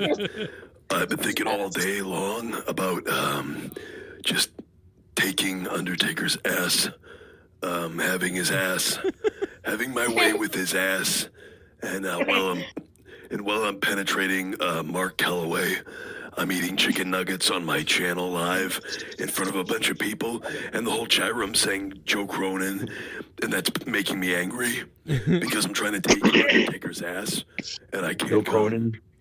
And your name is coming up, and I'm getting really angry. And I thought about earlier I would go to the supermarket and rape people, but I'm not going to do that. So I'm just telling you that I'm calmed down a bit. I'm pretty calm right now. And So what I'm going to do is I'm going to put these in a playlist for everybody later. But let me go see if there's one more. I want to see if I do the accent in the other one, because there's But actually. while you're looking, while I got you're him, looking Mustafa. for that, Mustafa, look at this. let me make my. Mustafa, look at this. Oh. Sad news for Mauro Ranallo. Oh God, please don't. No. And then there's another one. Mustafa, that's your favorite. That's your favorite commentator, right? You said he's way better than Jim Ross. Jim Ross is a hack compared to you said that. Why would you say that? Sad though? Last That is Days. a little Samoa Joe. Sad That is Last a bit Days. controversial. He may never recover. I mean, no more controversial than you wanted to go down on Joe. Who doesn't at this point? Who doesn't? You're really gonna like this accent. Listen to this accent. Fans, sad day today for Samoa Joe. But Oh, we'll get no. to him in just a minute. What is As that? Triple H- Sad day today for Samoa Joe. Wait, listen to that teaser, bro. Sad day for Samoa Joe, but we'll get to that later. Are you trying to be Indian or Jamaican? You'll have to figure that out for yourself. Listen to Listening this. fans, sad day today for Samoa Joe. But we'll get to him in just a minute. As Triple H had a very awful day as well. Triple H may never recover from this. Thank you so much for tuning into my channel and for giving us all the support here on YouTube that we've had. Some very disturbing news coming out of WWE recently, especially today, finding out that Triple H's entire NXT staff has been nixed and fired, and that everything Triple H worked to build has been destroyed by Bruce Pritchard and Vince McMahon. NXT 2.0 is certainly not what Triple H expected. I think it's like an Indian guy from South Africa or something. And You know who this sounds like? This sounds like the villain from Indiana Jones. You know what? You know what? What I can't believe is this. This is a 10-minute. This video is 10 minutes long. What do I babble on about? And I'm not going to listen to it, but I'm going to. You probably give up halfway. No, Like let's you go. always do and just Let's go. All right, let's go to 2 minutes. Let's see if I'm still doing You may it. know him from TNA, NXT, and then the main roster on WWE TV. And now he's gone back to NXT until today, where he was terminated by World Wrestling Entertainment. I'm just talking in That's circles. right. Samoa You're Joe has not been even let doing go and that terminated. anymore. It's being said All that right. it was a very, very sad day at NXT. All right, let's go to 4 minutes and see what I'm doing. We really appreciate your support. We've got more wrestling news. So much more wrestling news coming up later. But right now, let's get to some more issues with Triple H and Samoa Joe. It's said that Vincent McMahon didn't like Triple H. Or rather, didn't like Samoa Joe. Now, Vince sometimes didn't like Triple H as well, we're told, by certain people. But Samoa Joe is absolutely detested by Vince McMahon. Losing the He accent. didn't like his voice. Starting to lose the accent. Japanese, and I always just considered him Japanese. Wouldn't it be funny if you stopped doing like a gimmick and this was your channel from now on? Oh, let's wait a minute. You just. All right. Well, that's what I'm thinking. I'm like, maybe I'll just do this full time. Let's go to 9 minutes into the video and see if I'm still doing this bullshit. 1,000-word essay, but writing one word 1,000 times. I'm just making it up. Yeah, I'm just making shit up because that's what I feel like these people do. That's why I was like, well, this is what they do. I'll do it too. They report on things that are obvious that don't need to be reported, Yeah. or are just completely fabricated. No, but and then they just speak spookily about it, and it's like, oh, like by that Daniel Bryan video that you made legitimately could be a real video. Like Yeah. at first when I saw the title to that, the thumbnail, I didn't know that it was your video at first. On this video, it will show up in the comments, and we will pin the top one to this video. Thank you so much. And we've now hit the point where we can put 3 ads on this video. So we'll see you in the next one. Oh my god, those videos are atrocious. That's terrifying. Atrocious to say. But you know what? I want to say this, wrestling fans. I wanted to say that I think that it's obvious the Theory is going over against Cena. Yes. That's my prediction. But it would be hilarious if we're like, Cena, he's gonna put this guy over. What if Cena just fucking completely buries him? That would be hilarious. Oh my god, that'd be in what way though? In what Dude, way? look at all the super chats that video He got. beats him clean. He beats him in Wow. like 5 minutes, and then Austin Theory gets like fired or some shit. It's like, Oh. oh, I That's guess what I'm Triple H. saying. I guess Triple H didn't have any plans for him. That would be crazy. If Cena wins, he ties the record for U.S. title reigns. Uh-huh. And then on Raw, he calls somebody out, and it's an NXT guy like Braun Breaker who just lost the title. Yeah. And then he I loses. doubt they give a My shit about prediction tying is that Cena's record. gonna win, and he's gonna do his every challenge on Raw, and then Jay White's gonna come out and challenge him. Well, that'd be crazy. I think Jay White. And Jay White probably. I'm thinking if Jay White ever comes to the WWE, he probably will go to NXT because I don't know if they view him as a skip NXT type of wrestler. They view He's not like AJ Styles. He's not like AJ. No. I'm different pick Cena. I know that Meltzer says that he's a better promo than Ric Flair. What? But the WWE probably doesn't view that. Absolutely not. And I've heard Jay White, and he's not as good as Ric Flair. I'll tell you that. Meltzer's like, some of the promos that Jay White cuts are equal to, if not greater than those classic promos that Ric Flair used to cut in the NWA. I think Jay White rapes Meltzer, and that's why he says that. There's no real. You're fucking crazy. By the way, that's the reason why. I just want to say this. That is the reason why Punk is so hated now since the media scrum. It's because Meltzer doesn't like him anymore. If Meltzer still liked him, he'd still be getting all of the defenders like, oh, well, Punk's got a fucked up childhood. But now that Meltzer doesn't like him and his boys don't like him, it's time to hate. I got to be honest. Enemy number one. I think it's just that the Young Bucks and Elite hate him, so Meltzer has to hate him. I think it's not even that. I think it's the Elite. Well, the thing is, half the locker room they go hand in hand. Be chattering. The thing is, half the locker room reports things that are not even barely true, and then Mel takes them as fact, and then he runs with them. So it's like, again, it's all, and that's why Punk went after, the EVPs basically being the Elite and saying like, these guys can't even freaking manage a target because they're not of integrity by actually reporting things to Meltzer and saying that, oh, I got Colt Cabana fired, which is not even true and still is not true. But at the same time, that was not the place and time to do it. Right. And also in the chat, I just want to say, whoever's saying that Cena can't wrestle, and you sound like, what's his name? Bruce Blitz, the fucking loser, who's like, let me tell you something, bro. Fuck that 2 to tango bullshit. If I had it my way, John Cena would be in the fucking streets eating watermelon off the fucking sidewalk. Like, I'm sorry if you don't like Cena, but saying that he can't wrestle, you're dumb. You're just a dumb. For 5 years straight, to be fair, for 5 years straight, all he did was 5 moves, and then by the time he actually went in the ring with Punk, he actually was wrestling again, which I thought was actually very. I honestly, the funny thing is, I agreed with Bruce around that time. Now Bruce, but then when Cena got better and was doing better stuff and was finally where you kind of couldn't deny that, like, he's really good right now. Bruce was still ranting, and then he went on to say that was all bull. He fake made up anger, and by the way, he made up anger, and then that idiot Tyrone does. Magnus is like, "Yo, he's right. He's right about that." Well, I told you he right. Dude, I told you he right. Bruce did the same thing Doomcock does. Doomcock will just make shit up to be angry to make an audience on YouTube. It's a great idea. But anyway, we got to get back to WrestleMania, or we're fucked. Please. Like okay. Super duper tag team match between Otis and whatever.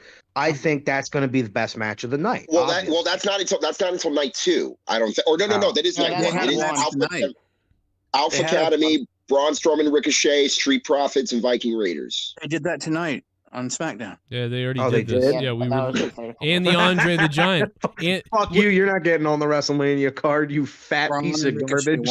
Dude, that's fucked up that they did that, and they did the Andre the Giant Battle Royal tonight too.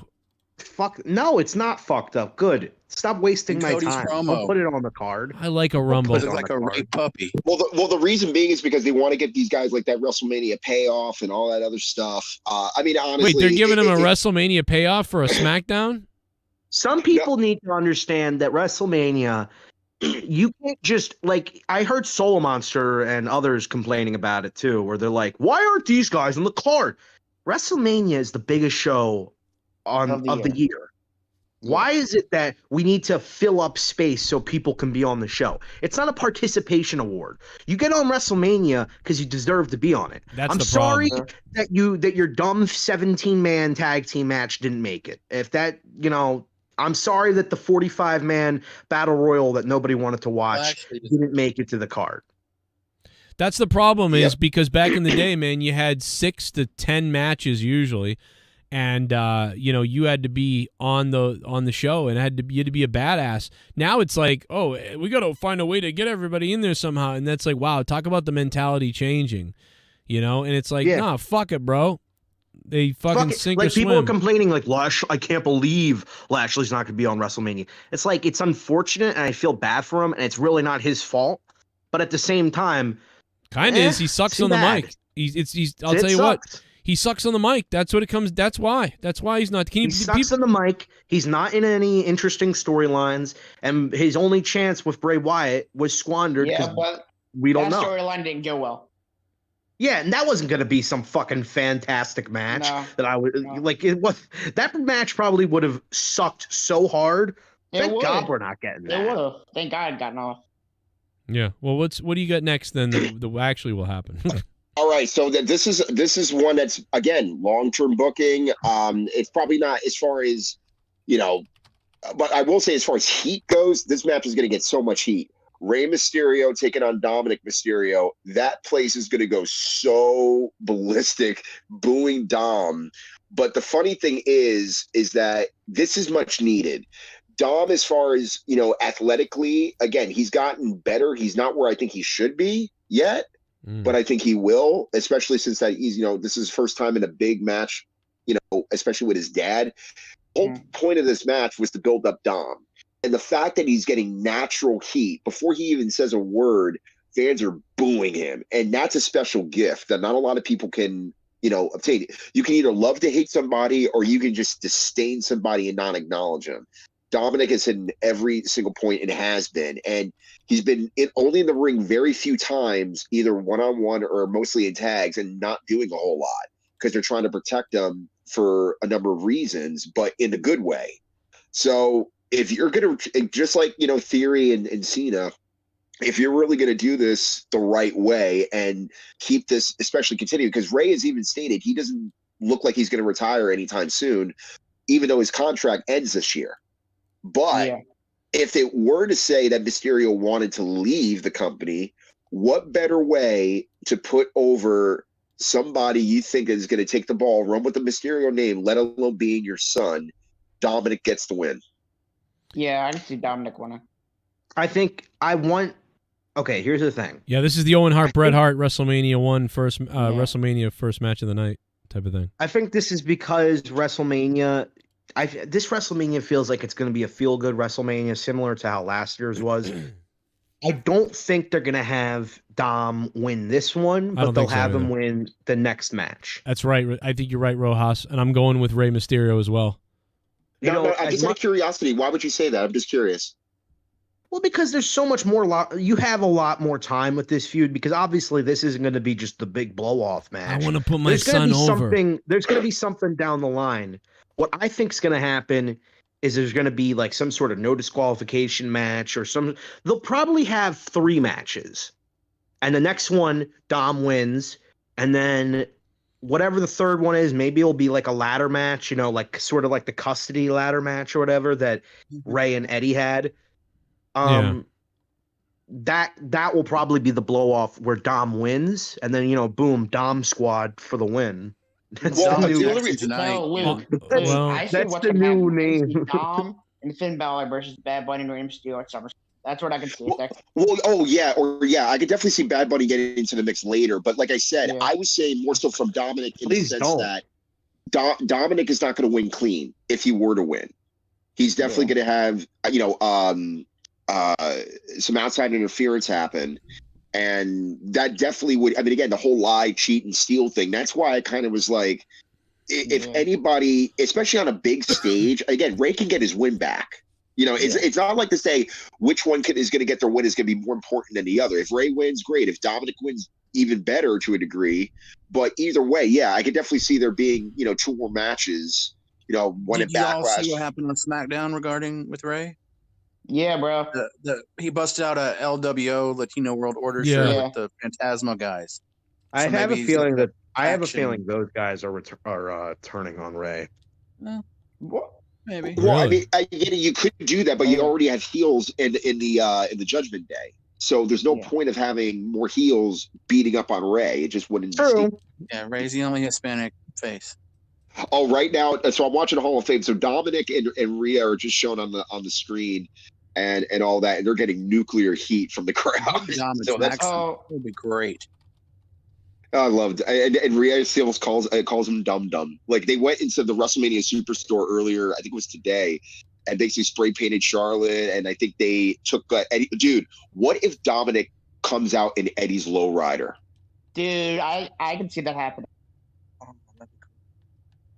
Because I was thinking about that earlier, because they came out and they took the lowrider. I'm thinking they're using that for me. They have to, and it looks great. I think it was one of Eddie's lowriders that he gave to Ray before he passed away.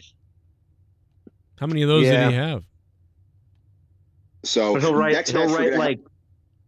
like "deadbeat fathers die" or something on it. Or he'll spray paint or do something stupid. Yeah. Next match we're gonna have, and this match I'm actually kind of looking forward to from an athletic standpoint. Seth Rollins versus Logan Paul.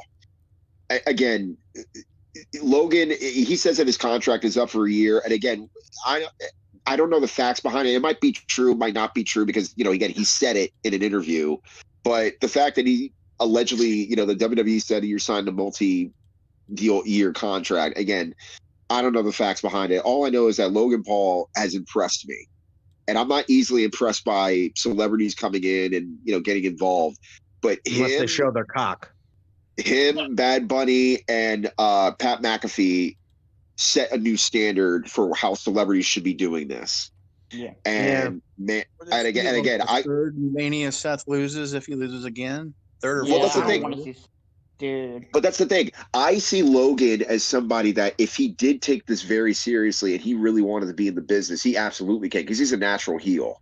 But he still has a long way to go. And again, I'm not the biggest fan of him, but I respect the crap out of him, especially what he did with Roman and Saudi. I mean, anything's possible with the guy.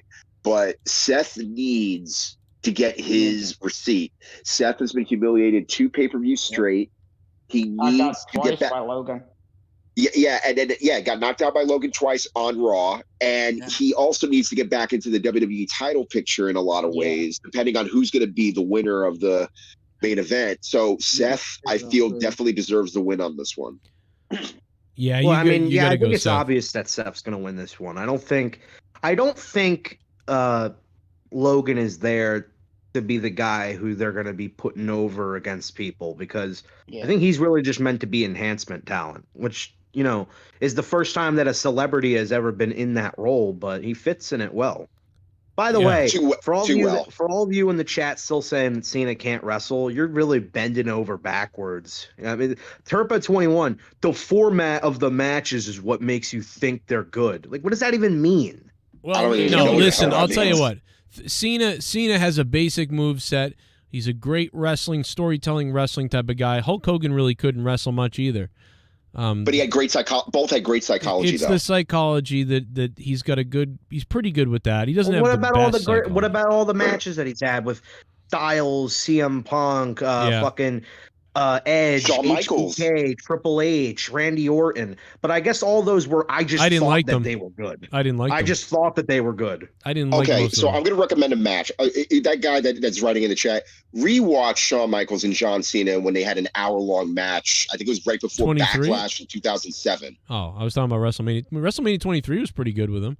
Oh, no, that was good Well, too. they had an amazing main event at WrestleMania, but they had another match. But no one remembers it. They remember Triple H and him more because the crowd and how amped up. And No, people remember that match. People remember that match because Cena got busted open when he got the pile driver on the steps. But Shawn Michaels beat John Cena at like a week or so before Backlash in an amazing hour-long match. But I guess I just thought that was good because of the format.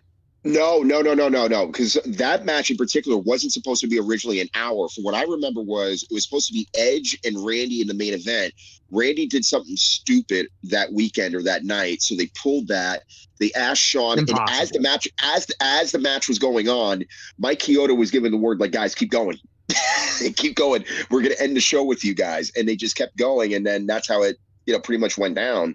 But that match Cena he lost clean during his Super Cena run. He lost clean. in England, in a foreign country. No, he So it lost. doesn't That was because Sean was technically the home field guy because people hated Cena. That's why they did that. But listen, Seth Rollins. I'm giving the win to Seth Rollins. Anybody else?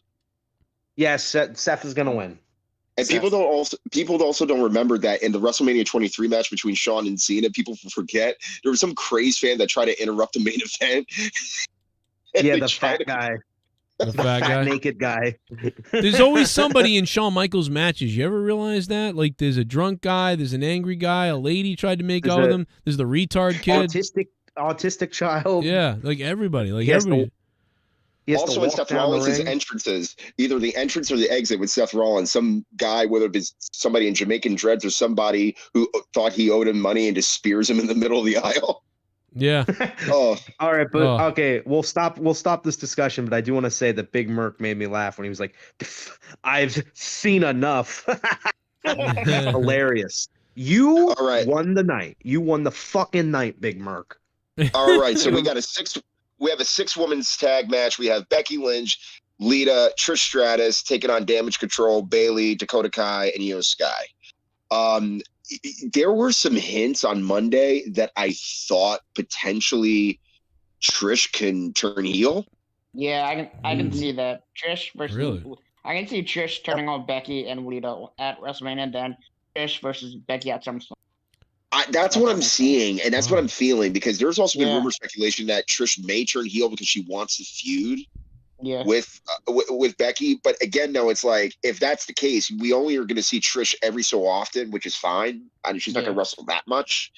But if that's the direction we're going to go to, I mean, again, is it going to hurt Becky and Lita, in this way? Not really. If anything, it's going to make you want to see more. It's just that they got to do that because this sucks. Like, who cares about this fucking match? So just have it end with, what the hell is Trish doing? Or like whatever. That'd be great. And she joins damage control. That'd be great. And becomes like the 4 horsewomen all over again. So no, they're not going to do that. You know what they should have? They should have damage control just betray Bayley, because I am done with that storyline. I'm done with Bayley's fake tough guy promos. I'm done with Becky's fake tough guy promos. They should call it period control.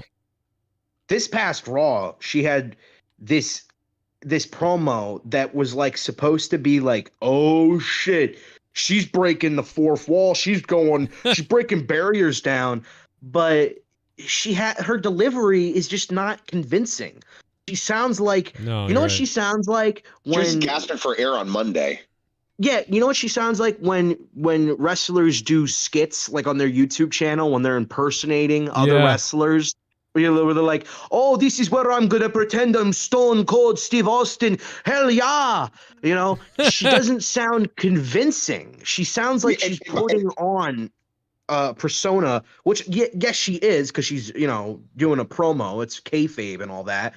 But at the same time, she doesn't sound like she's really doing her own character. She's just trying to impersonate others that she's heard. And honestly, just to let you know, just because you speak loud and you yell doesn't necessarily mean it's a great promo. Like, dude, I've watched Jake the Snake Roberts most of my life doing promos, and he didn't have to raise his voice much, and yet was still convincing. So I think it's not her accent. It's not her accent. No, it's not. It's not. The way she just delivers it, she just doesn't have, I don't know, the strength to carry it with her voice. Like, you all mean nothing, and you don't mean nothing, and you die. I'm not a big fan of Becky a lot of times on the mic, and I'm definitely not a fan of, but she is great. She is great at busting balls on Twitter, though. She's got great.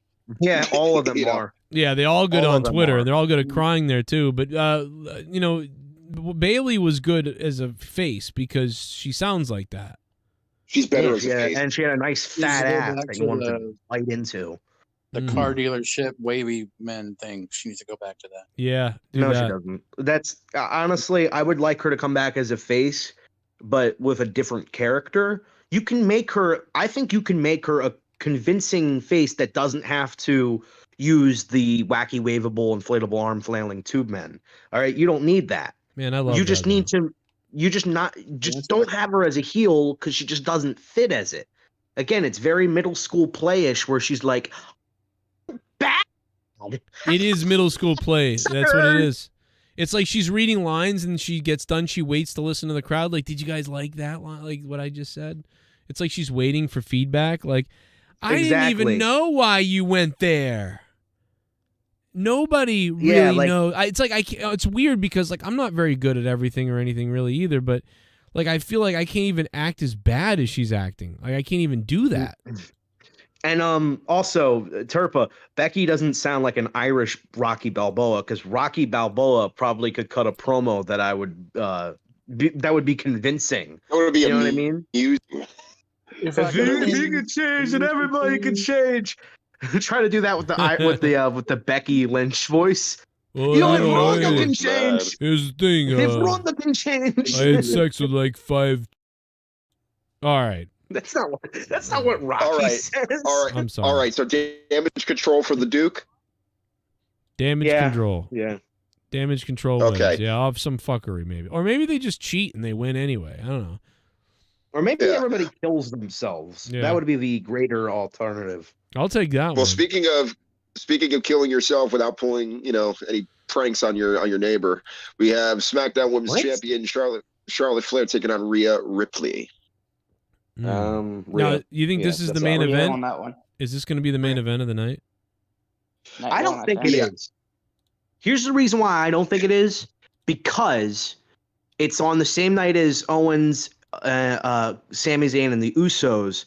Oh, yeah, And when they announced the cards for each night, the first match they put was John Cena and Austin Theory. So they kind of had you questioning. They want you to question what's going to main event. I don't know. This feud does not have the story or the heat going into it to be a main event. It's going to be a great match. People are going to pop for when Rhea wins. She should win, by the way. But it's just not a main. It's just not a main event storyline. I remember a few weeks ago they said that Becky Lynch, or not Becky Lynch, that Asuka and Bianca was going to be one of the main events of WrestleMania. They use this term main event of WrestleMania all the time, but it doesn't necessarily mean it's going to be the main event. They said Edge and Alberto Del Rio was going to main event WrestleMania. So let me just open the show. Put my 2 cents on this. Let me put my 2 cents on this. So Charlotte, as we all know, is the favorite of the company as far as the women go from a corporate standpoint, from the office standpoint. And She got nice big tits. Well, she got them custom made. And they're pretty high on both of them now, to be honest. Well, Rhea has really risen, especially in character, not just in ring, but character. And I think there's a lot of thought that went into that the moment she went into Judgment Day. Also, she's been having more fun with that, as you could tell, especially with Dominic and kind of being like that. I mean, lack of a better term, almost like dominatrix-like figure, but at the same time, you saying she's Dominic's dominatrix? Yeah, pretty much. And how many times do you think that joke has been made? Yeah. Oh God, several times. Dom. But for me, it's like Charlotte Flair is already a 14-time champion within a 7-year period. Again, I respect Charlotte. I hate how the way she's been booked, as I said many times before. As much as I want to see Rhea Ripley win, I just get a feeling that Charlotte is going to keep the belt for whatever reason. I don't know why, but I just get that feeling. Yeah, I can understand that. And by the way, it's always funny how many times they fluctuated with the amount of titles that Charlotte's won, because only a few years ago they were saying she was a 12-time champion. Then she won like 4 more titles after that. And they're like, the NXT titles don't count. Like all of a sudden, the NXT titles don't count anymore. Wouldn't it be funny? Titles as well. You know, it'd be really funny is if Rey Mysterio came out and cost Charlotte the title. I mean, Ripley the title. I actually would find that funny. Wouldn't it be funny? He's 6'1" 9'er, then 69'er. Sorry. So allegedly that may be the main event, but again, you never know. Card subject to change. We never know. So we have the undisputed tag titles.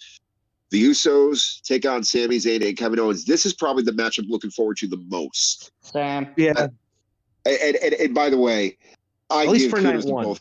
it's not just Sammy who I'm just intrigued by with the amount of fandom that he's gained, but also even Kevin Owens. Kevin Owens also too needs to get his flowers and get his props in, because these guys, they've been really getting the crowd behind them in so many different ways. But the Usos too. I mean, again, they've probably had the best year as far as matches go, probably in their entire run. Yeah. And it's not just because they're tag champions. It's just because they just had great matches with the Street Profits. They even had great matches with the New Day all over again, various other different teams. And this is a fresh. Yeah, exactly. So like this, I'll say has this. a lot of implications. I'll say this. For the past however long they've held the titles, it feels like the Usos really don't have that many teams to work off of than they should. I think WWE has made an improvement as of lately to, try and boost up their tag team roster. That's why you got such weird teams that kind of are cool, like Braun and Ricochet. I actually like them as a tag team. They had a great match with the Usos. But I do feel like we had way too many Street Profits matches and too many New Day matches, But this is I think this is probably going to be it's going to be one of the greatest tag team matches that WWE's put on. Probably in Mania history. I'll say that. What? I'll definitely say probably one of the best tag matches in Mania history. Yeah. Well, Joe, what other? Is that on Well, no, SmackDown? what? It's not. Obviously, it's not going to compare to the TLC tag team. I don't know, bro. That dumpster match at WrestleMania 14 was pretty fun. I'm serious. Are you being serious? Because I watched that match and I thought it was all right. It was an all right match. It was a brawl, sort of thing. There are some matches that are like, dude, what an incredible match, and you go back and watch. It's like it was pretty. Braun Strowman and Nicholas right. tag team. Oh God, don't bring that up. I'll tell you what, that was 5 stars. That was 5 stars. No. It broke the scale. It was 7.5. Don't lie. The Rockers had some good ones in the early days. Well, I was going to say, Joe, you brought up that match at 14. Like, the only spot that I really remember vividly, and again, I remember pretty much the whole pay-per-view, but the one spot that I remember vividly from that match was when they went through the dumpster. I think it was Billy Gunn and Mick Foley. Yeah. And they busted the dumpster. I was like, how are they going to use the dumpster now? They messed it up. And then after what they did back. on Raw, being so dastardly on Raw, it really wasn't. But didn't they end it with a forklift covering the trash or something like that? Yeah. Terry Funk is like, we got him, you son of a. By the way, gotcha. It was hard to figure it out live. I was like, oh, I mean, you could see it and whatever, but it was weird. Is all I'll say. Because never mind. I'm sorry. No.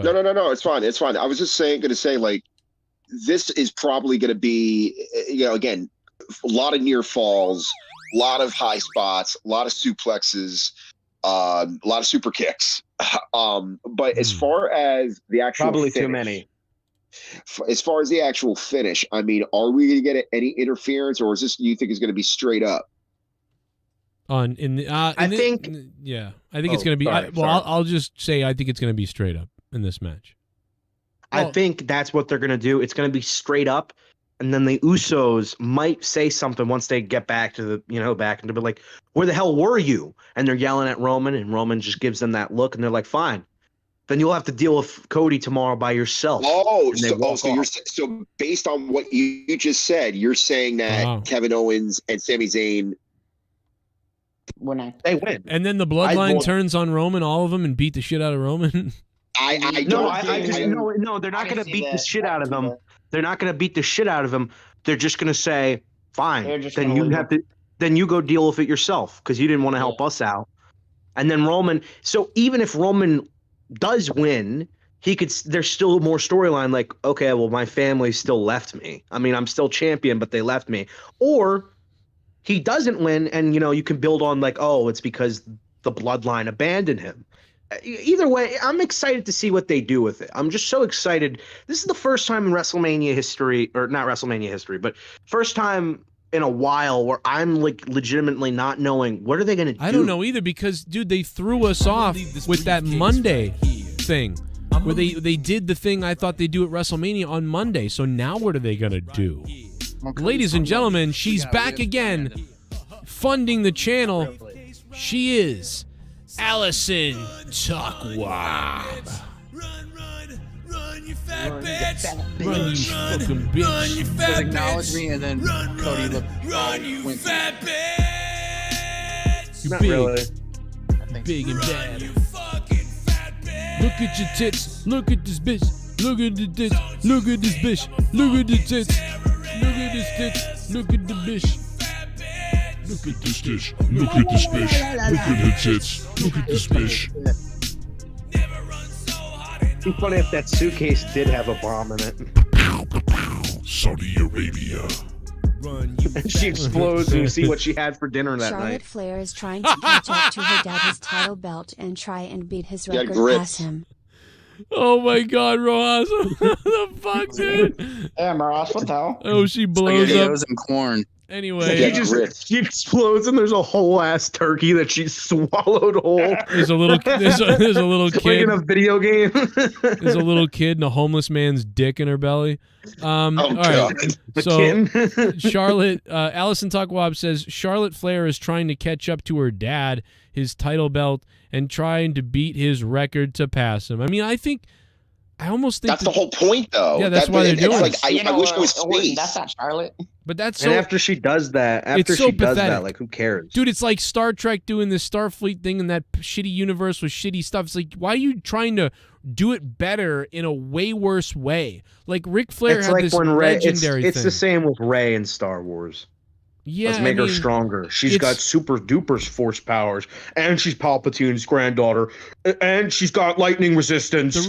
The reason and super shields. The reason why Ric Flair is so amazing is not only because he's a great wrestler and a talker, but also because his career spans decades in multiple companies, and it's a legend grew. Charlotte didn't have a legend grow. She just is the daughter of someone and is good at what she does, but it's nowhere near the amount. She's been wrestling now for WWE, for almost 8 years? 7.5 years about, yeah. Right. That's it.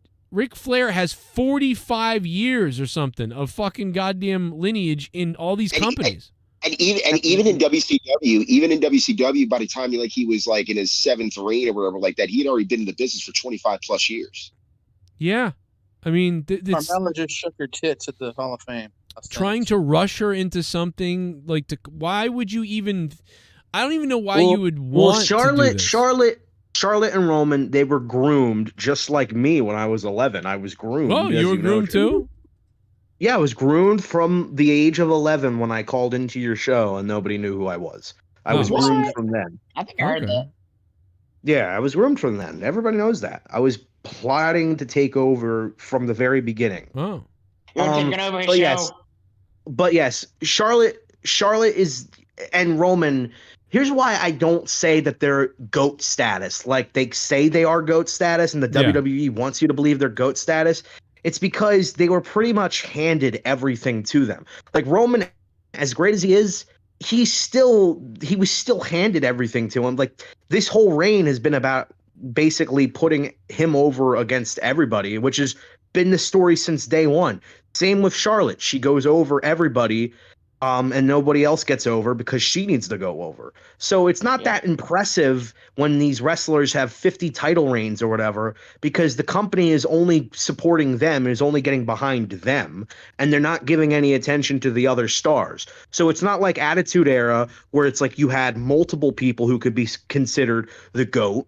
You know what I mean? Now it's just like, well, Roman, he wins all the time, so he's the best. Or Charlotte wins all the time, so she's the best. Right. But that's because that's the way they're booked. So obviously, I don't know.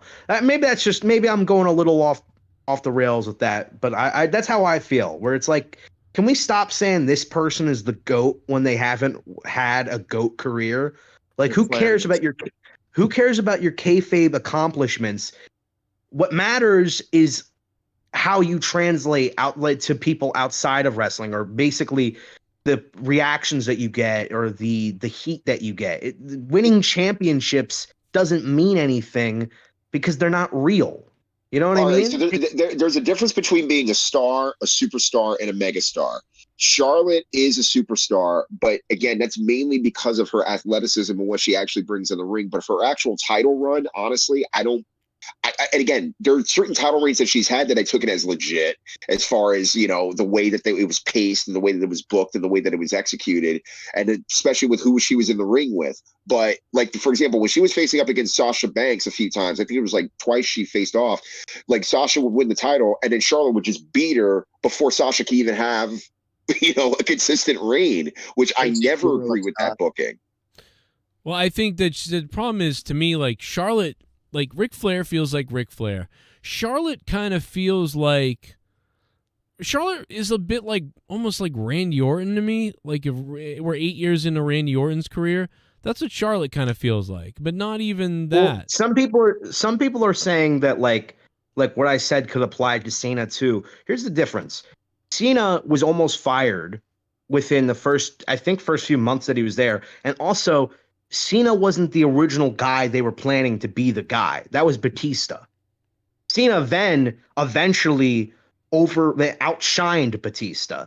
So Roman's never had that type of challenge. Neither has Charlotte. Maybe you can argue that Becky is her biggest competition, but they never got behind Becky like they've gotten behind Charlotte. I mean, exactly. In a sense, yeah. When Becky went allegedly was supposed to go heel and she turned on Charlotte, she got cheered. Why? Well, Charlotte is easily hateable and not as relatable because A, she's a Flair. B, we already know she's probably one of the best athletes in the company. But again, Becky was more relatable just based on her attitude and who she was and as a character as the audience related to her. Hence why it was so easy to hate Charlotte. But again, I get it. It's just like, I just wish that Charlotte was, as her character, was booked better, and that way we could take her more legitimately as a champion. That's just all I'm saying. 3 AEW guys at the Hall of Fame with Tony Khan, would they get in trouble, or you don't care? Honestly, if they're just if they're in the crowd, who cares? I mean, again, they're not going to be. Malachi's there with Selena. Buddy Matthews is with Rhea. Well, yeah, because again, they're boyfriend and girlfriend, and that's what they want to do. Good for them. Andrade, okay. I was just checking.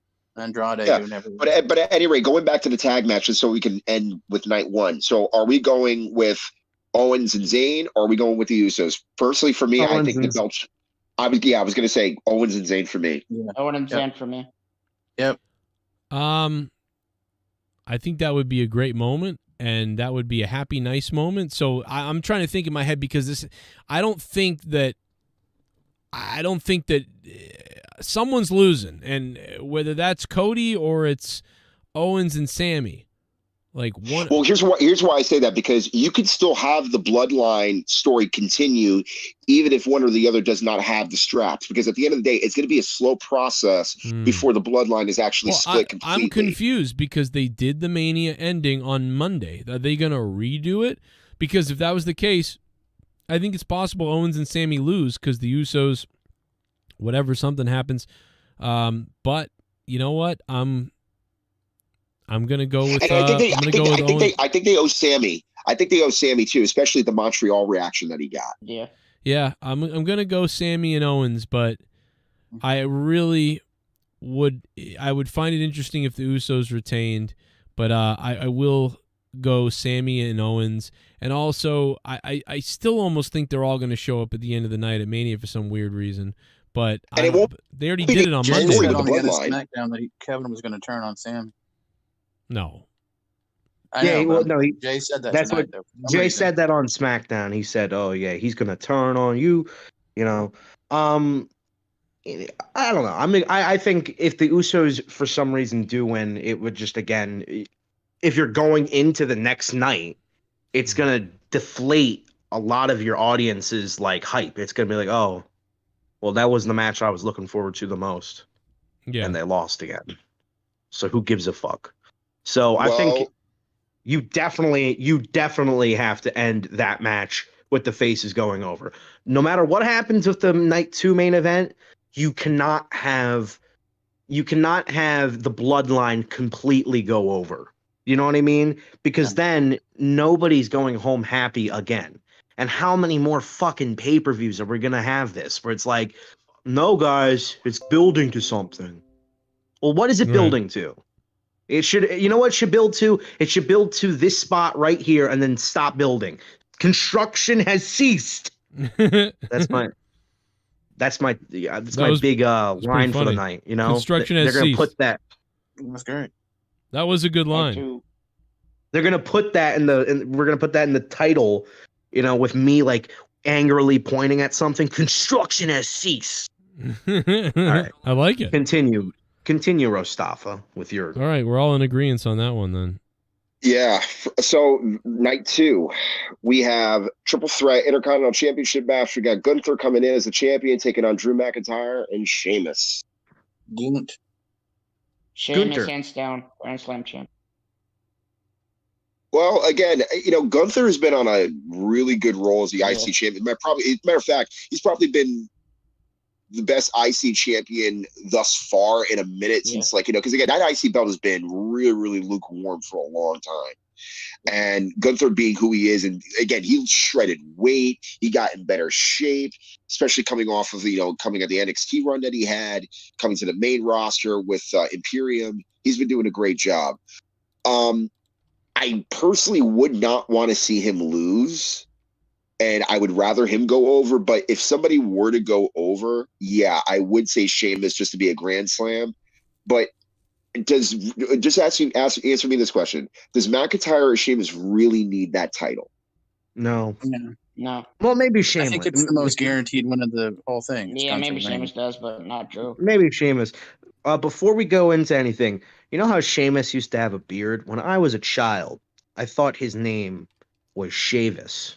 Continue. Oh my god, that doesn't even look like Sheamus in this photo. He looks like a fucking mongoloid potato. I don't know why. What the fuck? Go look at like look potatoes at him. grow beards. He looks weird. I'm gonna say Drew wins because they want to give Drew a moment of winning a belt in front of a big crowd. Since, although he did get that over. Yeah, I mean, just a little makeup for his, WrestleMania. They really like in the pandemic. Yeah, At this point, it's way too late. Yeah, Drew's nowhere near as over as he was in 2020. I agree, but I still think I don't know. See, this one's hard because it'd be nice to see Sheamus win it finally, right? Because this is the one he's chasing the first time ever, right? Mm-hmm. Well, originally WrestleMania, you know, Hollywood was supposed to be for next year, for WrestleMania 40. You know what I mean? And, you know, before the pandemic, that's why they had it down in Florida twice. Mm-hmm. But yeah, it would be a feel good for, I mean, again, any of these guys winning the IC belt would be in good hands. I'll say it's actually going to be Sheamus then, because they're trying to give him the Intercontinental belt right for the first time or something like that. Isn't that really what they're doing? It's interesting. Funny. It's interesting. It's interesting that you said this was supposed to be 40, because this does feel like probably the biggest WrestleMania that they've had in a while. Just look at the stage. Yeah. Looks fucking amazing. Well, I was at WrestleMania 33. Wait a minute. I haven't seen the stage. I was at 33. Have they revealed the stage? I haven't seen it. Yeah, on YouTube. Yes. Yeah, look it up, dude. Oh, let's go look at it. It's so cool looking. It looks like something you'd see from a video game. What? It looks amazing. I'm so excited. But anyway, I'm sorry. Go ahead. I think Sheamus is not going to win it. It's going to be Gunther again. But I think Sheamus is going to have a feud or so, a feud with Drew McIntyre that's going to lead to him and Gunther having a match at SummerSlam or something. All right, and then Sheamus finally goes over. It's overrated that he hasn't won the title yet. There's lots of people that haven't won all the titles. Cena never won the IC title. Undertaker never won it. Yeah. All right, here it is. Let's take a look at this stage. Let's see if they copyright this. They do every year. Just fast forward. Just don't play the music. Just don't play the music. Yeah, just fast forward, dude. All right, we're outside. By the way, I like both of the WrestleMania theme songs this year. Yeah, I was just gonna say, like, I was at Mania 33, and that was the longest ramp that I've ever seen. And at WrestleMania 17 and 18, I was seeing on video, and I thought those were long ramps, but that was the longest ramp I ever saw. Every ramp's long to Lex Luger. What are we watching? Lesbians skateboarding? They're having. Just skip to the end of the video. Don't watch the lesbians skateboard. They're skateboarding down the ramp because isn't that what you want to do every time you see the WrestleMania ramp? They're pulling a Darby Allin. Welcome to WrestleMania. What did they say? Like they wanted to make it like a giant movie theater or something? Is that what they said? Yeah, I think it looks great. It looks like the Grammys set, or like I was going to say it kind of reminds me of WrestleMania 21, except this is bigger. Oh, that I didn't like the WrestleMania. I didn't like the 21 set. I think this blows it out of the fucking wow, water. this is a crazy set. Yeah, this looks like holy fuck. Doesn't it look fucking like majestic almost? And then I'm just wondering how the fuck you gonna top this off? This next year. That looks like WrestleMania with bells. That's what they're gonna do. That's pretty Because crazy. of Liberty Bells. I don't know if it's like the greatest stage ever, but it's not this. This is definitely unique. It's up there. It's immaculate. Yeah, It really I'd is. say maybe not greatest stage ever, but it's definitely just another example of why the WWE's production team is just unmatched in wrestling and kind of in a lot of like different like areas of production or sports. There's just not many. Dude, that looks like crews the fucking looks like a Star Trek fucking bridge, like on steroids. And you know what? Yeah.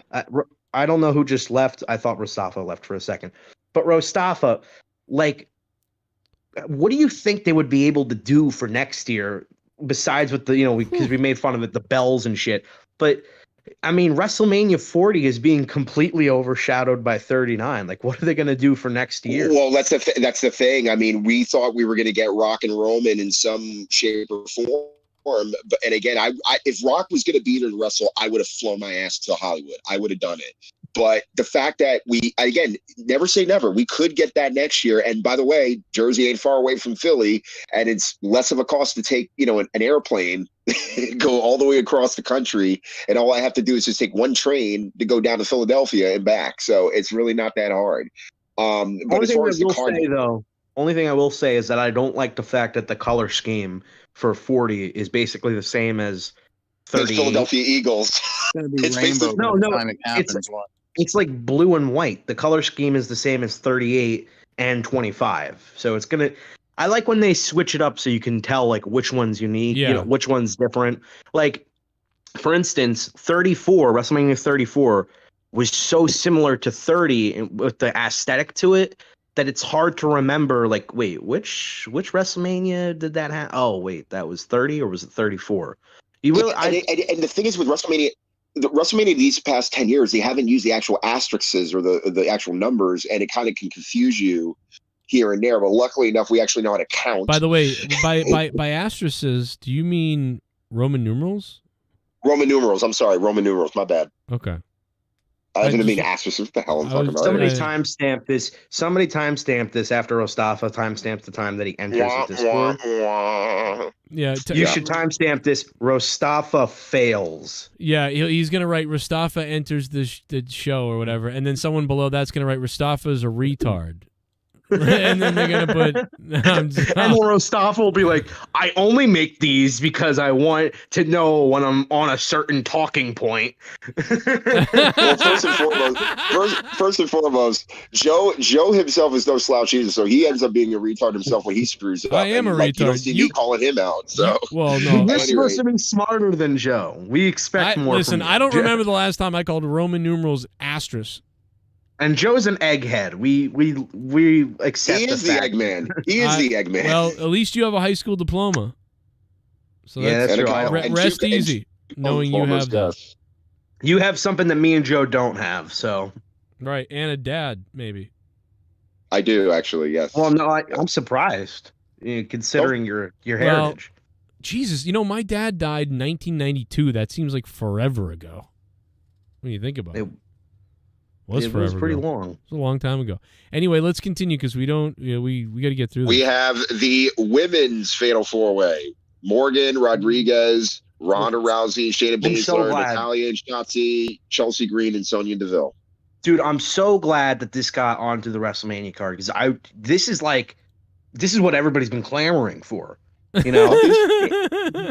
funny. It's funny that they have the useless tag team match happen on SmackDown for the men's, but when it's the women's, we can't have that not be on SmackDown. That has to be on the show. I'll tell you why, because there's so many men's matches that you know what I mean. The women don't have a lot of the women equality, y'all. Yeah, equality. Well, because there's only how many women's matches at WrestleMania? They're going to be 3 or 4. 3. 3. Yeah, well, you know what? That's their fault. Fucking put on a good show. You know what? I blame women for everything. That's why I haven't been laid. I blame women's fault. I blame the It's women's fault. I blame the makeup people who make makeup like this. Okay, so honestly, I can really care less. Give it to just give it to Rousey and Baszler. I don't care. I don't care who wins. I'll just say that. Why Dude, not? it looks like the Fast and the Furious is coming out of their eyeballs. I don't know why. Like, No, not even close. It's like Torque. Remember the movie Torque? Oh, with Ice okay. Cube? It makes now it makes sense why this wasn't on SmackDown. It's because Ronda Rousey's in it. Yeah.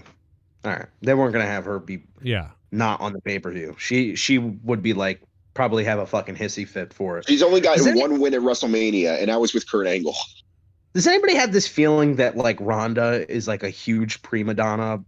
Like, I don't know. I just have this feeling that she's not very easy to work with. I actually haven't don't. heard any. I don't know, man. I don't think she's that bad. I really don't. I think she's a little mental and I think she's self-conscious about herself and what people think, and she's a little paranoid now. But I don't think she's probably too hard to figure out. Why does she make up like a raccoon if she's so? Oh, look, it's hey, J-Rod on hold. I'm sorry I talked over you that one day. I felt really bad about it. Like I literally cried about it. Did you cry out of your eyes? No, I cried out of my asshole. That's what I thought you were going to say. Anyways, Brock Lesnar taking on Omos. The biggest match, apparently, of the weekend.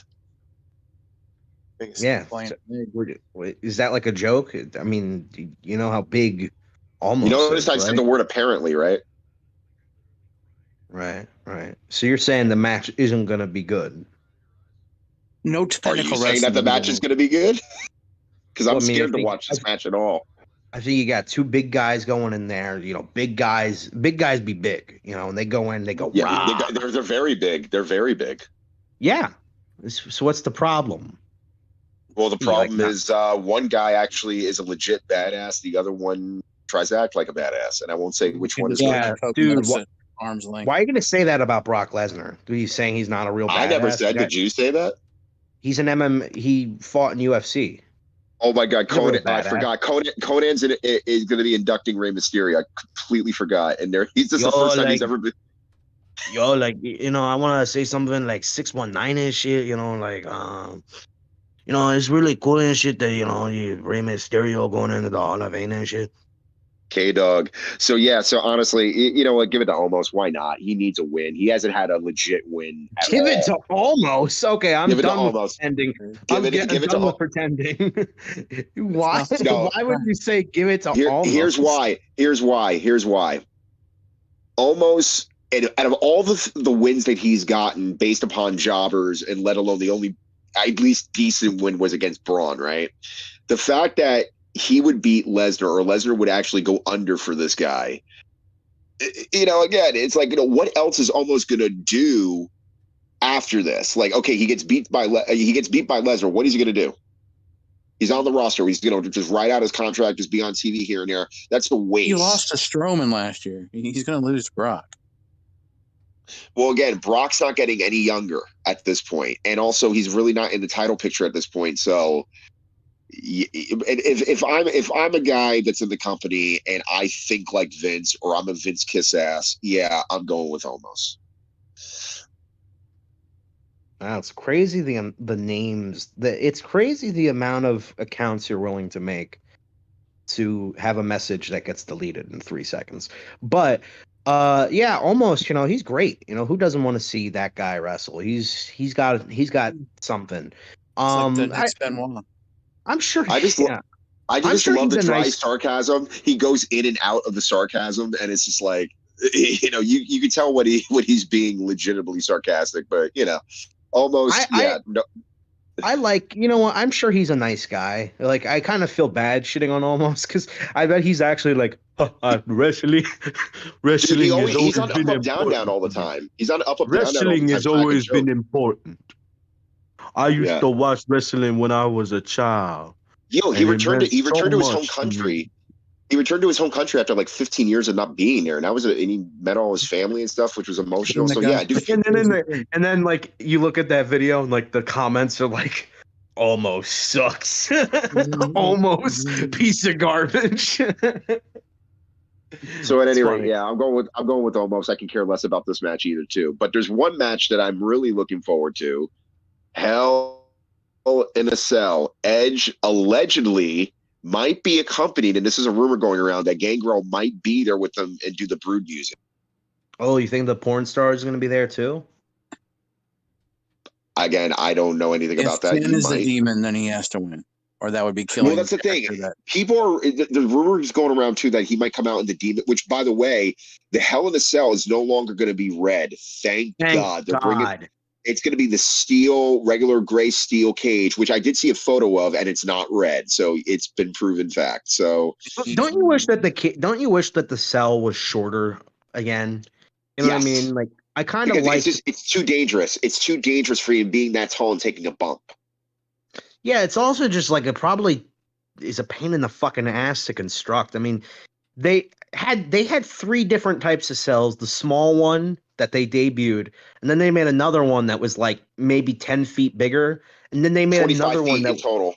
25 and then they feet, made another then they made another one that was like 45 feet, and it's just like there's no point in that. But either way, the original cell was 16 feet tall. That was the original cell. But either way, I'm happy that it's not fucking red anymore, and it's not like we're in a McDonald's playpen. So yeah, I'm looking forward to it. I think probably Edge, unless Ballard, if Ballard does the demon thing, he's winning. But if not, it's going to be Edge. Well, again, let's talk about that. So the last time Balor was the demon, he went up against Roman and was one of the worst finishes I've ever seen in a main event on a pay-per-view. It was so bad. I was like, that's it for the demon. It's never going to happen again. And we knew he was going to have to lose to keep the streak going, but it's like, you're going to do that? You're off of like that turnbuckle spot, which made no sense whatsoever. It was laughable. It was a disgrace. That's another classic example of like everybody was getting excited. Everybody's like, "Oh my God, is this it?" And then they sent the fans home disappointed once again, and with such a terrible ending.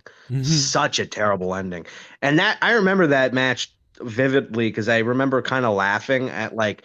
I thought it was stupid when they started playing his music and he started kicking the shit out of everybody. But I can imagine being a little kid and being like, what the fuck? What's he doing? He's amping himself up.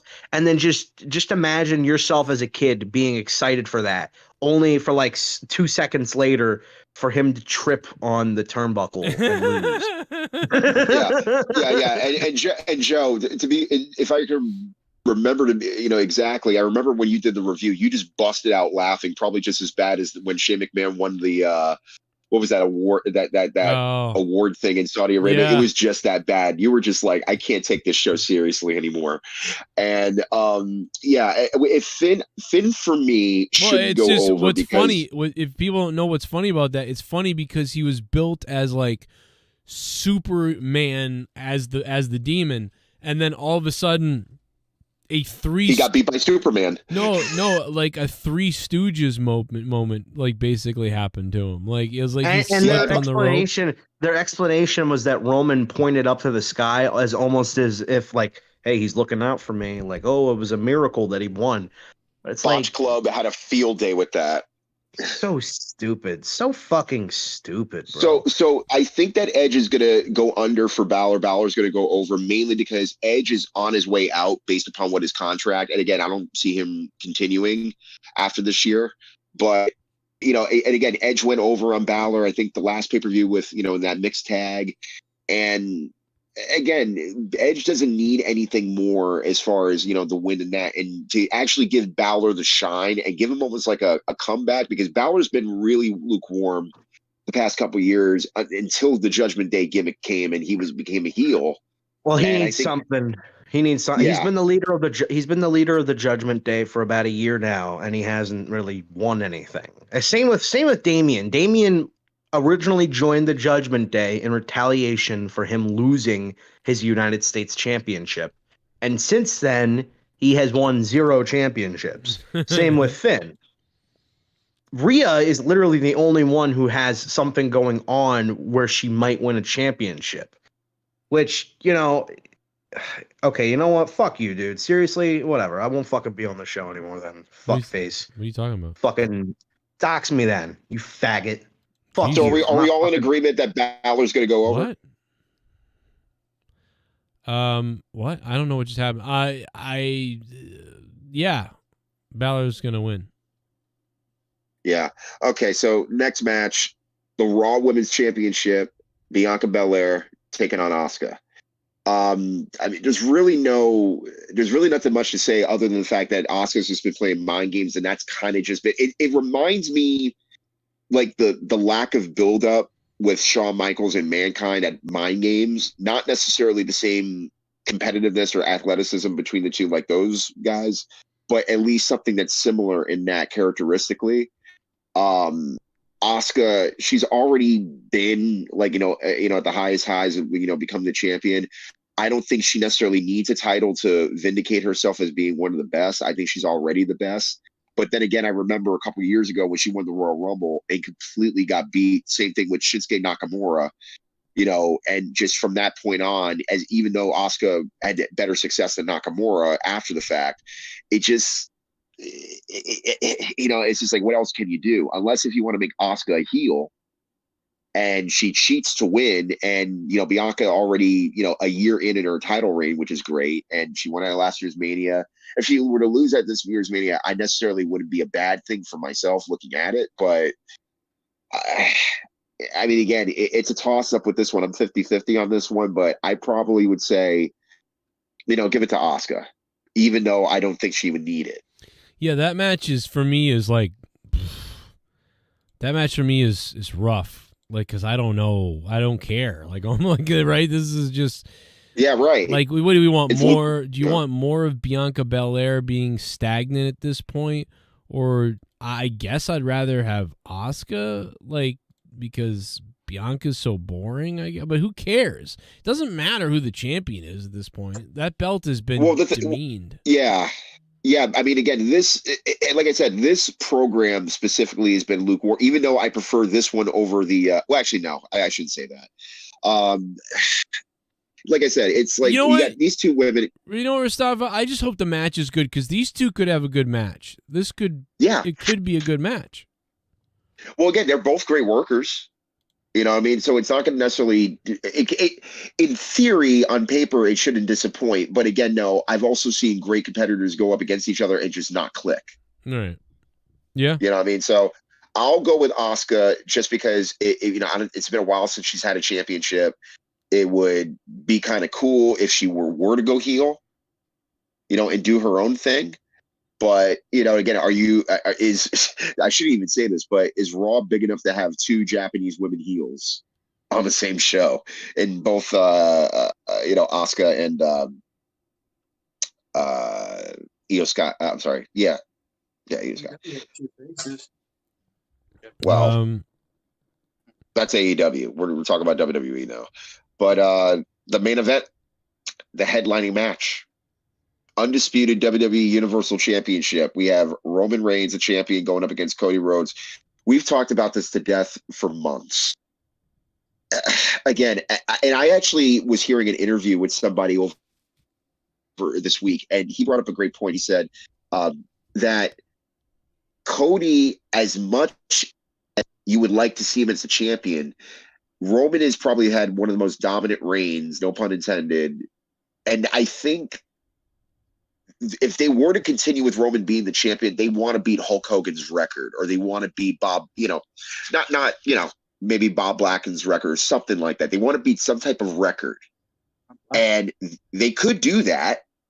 But again, Roman can become the champion anytime if after the fact, if, like, let's say Cody doesn't work out and they can just put the belt back on. So it doesn't hurt Roman, but at the same time, wait, we're on Roman and Cody. Is there really nothing else left? We already got There's this? nothing else left. Wow. Nothing else left. I'm shocked.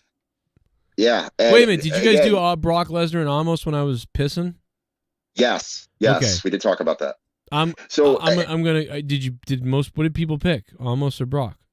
I went with Almost mainly because Brock, like, if you just squash Almost, what are you going to do with him after the fact? What? And, like, he's just going to be on the roster just to, just like Baron Corbin and just, float away. It's like you need to do something with this guy. Yeah. I'm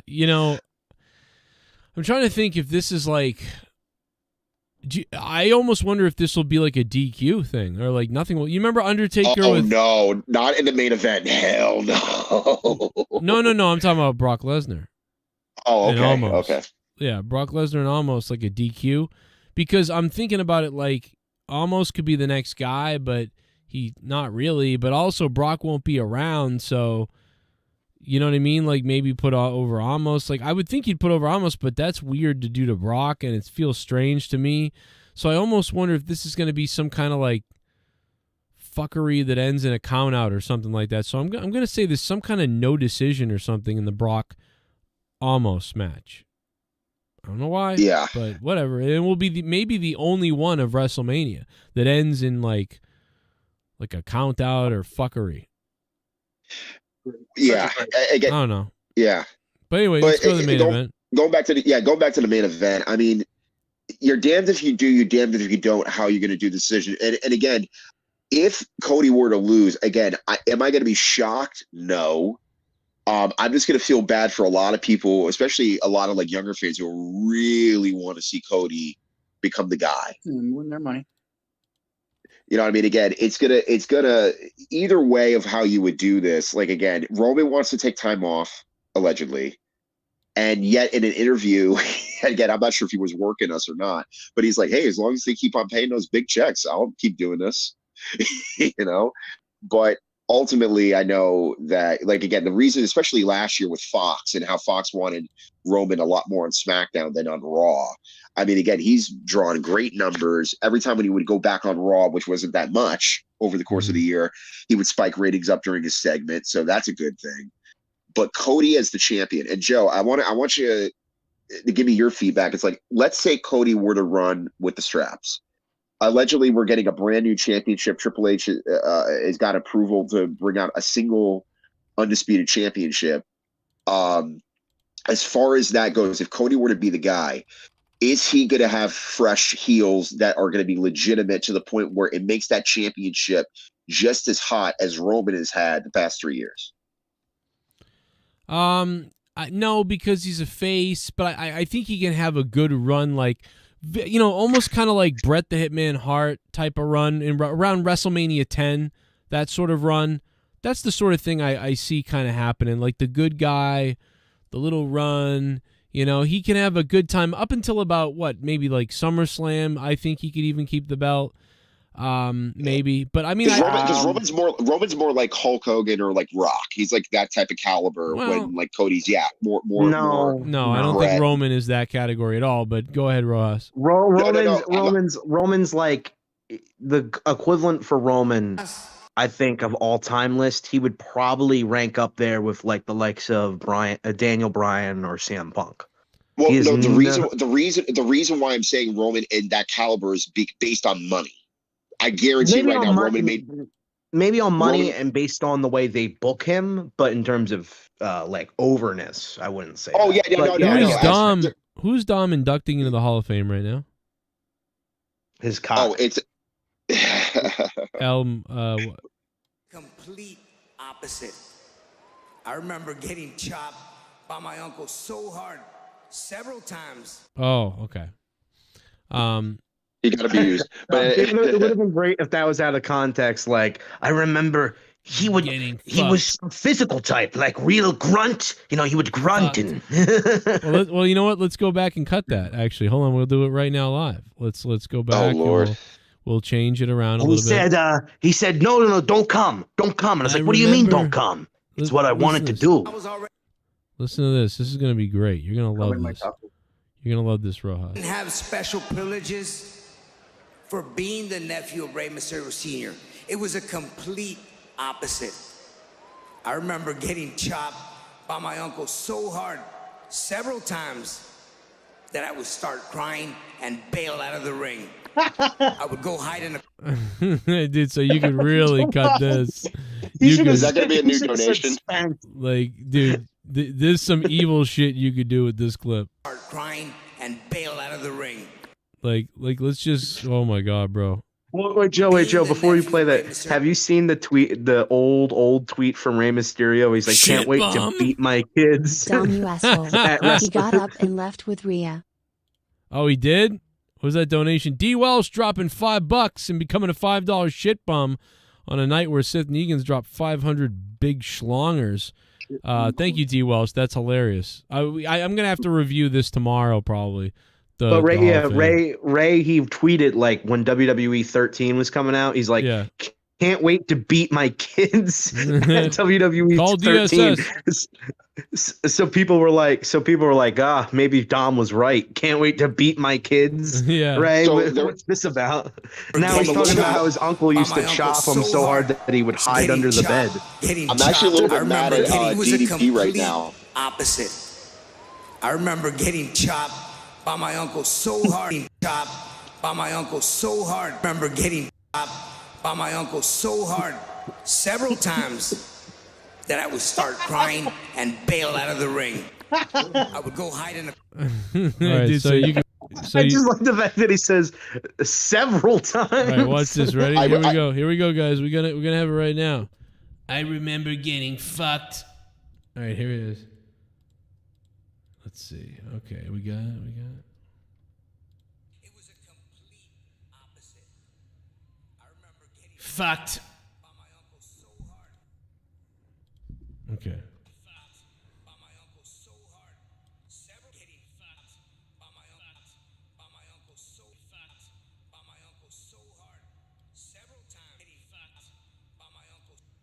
I remember getting fucked by my uncle so hard. Oh. Several times fucked by my uncle so hard. Several times getting fucked by my uncle so getting fucked.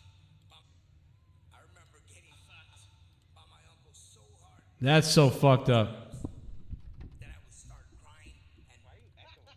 That was so fucked up, man. That's sickening, Rey Mysterio. Cool, because I put an echo on to try to match the microphone at Hall of Fame. It was a complete opposite. I remember getting fucked by my uncle. Go ahead. I'm gonna say that Cody wins it because she's like, do you want to end another fucking pay-per-view with a downer ending? And like, what's the story going It into was a this? complete Going out of opposite. this with Reigns I as remember champion. getting fucked by my uncle so hard. Oh, now I'm sorry. Oh, that's why you didn't hear. You couldn't hear the audio. Yeah, it was blocked out at first. Now I can hear it. Oh, my bad. I'm like, what? I'm like, you didn't think it was funny? Oh. I remember getting fucked by my uncle so hard several times that I would start crying and I would go hide in the. I would hide in the back. I would start crying. That's the funniest part. Several times. All right, we need to I'm stop. actually gonna pick. Complete. I'm gonna. I remember getting fucked by my uncle so hard several times. All right. Shame. All right. I was just gonna say I'm a little bit mad at DDP. I'm a little bit mad at DDP because he broke kayfabe again. He basically was posing with both Dominic and Rey Mysterio right before SmackDown went on. He posted out on his Instagram, but nonetheless, what a fucking scumbag! What the fuck, DDP? Are you serious? Yeah, on his Instagram, he's probably one of these older guys that are like, Ugh. it's just younger guys. They don't understand. They don't understand what to do. They don't know what. Blah blah blah blah. Meanwhile, they're doing this dumb fucking breaking kayfabe shit. Like, this is almost as stupid as when Braun Strowman and Roman Reigns were like having like a picnic party or something with each other. Overseas. Yeah. No, it was Roman. I think it was Roman and Braun. They were drinking like milkshakes together, and they're like, "Ooh, who's got the better flavor?" Well, all right. So with my pick, and again, as much as I thought Cody was going over, honestly, I've changed my mind. I think Roman is actually going to stay champion, and as much as I would hate to see that personally, for me, I think Cody's been doing a great job. Roman staying champion. I think Cody wins it because they want to have a great moment to end it, and also if they're going to ever have a chance like this, or no, they're never going to really have a chance like this again, or at least not for the next fucking foreseeable future. So Get it off Roman while you can in a convincing way. You have a face in Cody that's super over and has a lot of momentum. You have him lose here. He's losing that momentum. And let me tell you, there will be nobody left on the roster that could plausibly take those titles off of Roman. And I'm sorry, but I'm getting bored of Roman as champion. Not saying it's a bad storyline, but I don't think it could carry another 365 days. It's about. That's what it does. really. It feels like it's about to get stale, so might as well pull the trigger now. Because that's what it's gonna do. If Roman wins, he is not losing it until at least the next Mania. They're not having him drop it at SummerSlam or at fucking Backlash. You never know. You never know. I mean, again, it could drop at any given point, and if it does drop at any given point, it's for a reason that would make sense. But at the same time, would it make sense when it happens? Because everybody's going to be up in arms, regardless of how they look at it. People are going to complain. People are not going to complain. It's going to be a mixture because fans really collectively don't know what they want altogether, but they know they want something different every time. But by the time that different comes, whether or not how you're going to feel about it will always change. That's just the way wrestling fans are. Listen, what I see a lot is like Cody shouldn't win because the storyline right now with Roman's great, or Cody shouldn't win because WWE doesn't know how to book baby faces. So it's like, then what's the end game with Roman? If is he just never gonna lose and then just retire as champion? That's a pretty dumb fucking way to end it. Roman has to lose. Roman has to lose at some point. He has to lose to a babyface. He has to lose cleanly. You cannot fuck this up. You have no more than a perfect fucking opportunity here than you do at WrestleMania. I said that wrong, I know, but you know what I mean. You have a perfect opportunity here at WrestleMania. You cannot squander this so you can have, oh, you know what? Let's see what they're building towards. Right. Yeah. I mean, in 3 months, Roman's going to be over 1,000 days. So, I mean, again, in the long run, yes, it's great. And yes, it'll be one of the longest reigns, practically in the past couple decades. And they'll keep on re-saying that every pay-per-view, which is fine. But again, as much as I want to see Cody go over, and granted, there are people that are still arguing like, well, he was away for 9 months with an injury, blah, blah, but they're still butthurt about the Royal Rumble. Honestly, I can care less about that. Cody absolutely deserves a spot, especially the fact that he wrestled in a Hell in a Cell with a torn pec and finished the match. Don't you understand, Rostafa, that but that was in June. Like that's how stupid wrestling fans are. That they literally well, that was an incredible moment. He wrestled with practically one arm. He could have never wrestled again after that match. Yeah, it was like one match. He came in at 30 at Rumble. He came in at 30 at Rumble. Sucks. And notwithstanding the fact that, yes, that could have ended his career and he could have just been a father to his wife and child. Sucks. You know what I mean? Sucks. Came in at 30. I do say we don't really know. AEW sucks. We don't know what's going to happen, and that's kind of crazy intriguing that we really aren't sure 100%. I mean, I really do. That's great. I think it's Cody still, and I'm going with Cody 100%. I'm pretty convinced, but there is quite a bit of doubt that normally you're like, oh yeah, the good guy's going over. This is it. I'm more like 60-40 that Cody's winning, which is kind of interesting. Amazing. Yeah, it's kind of Sif amazing. Negan, you bring up an interesting point, Sif Negan, where you say, well, it could be Roman retains at WrestleMania, Cody wins King of the Ring, and then he faces Roman. But it's like, so I feel like here's why I don't think that's.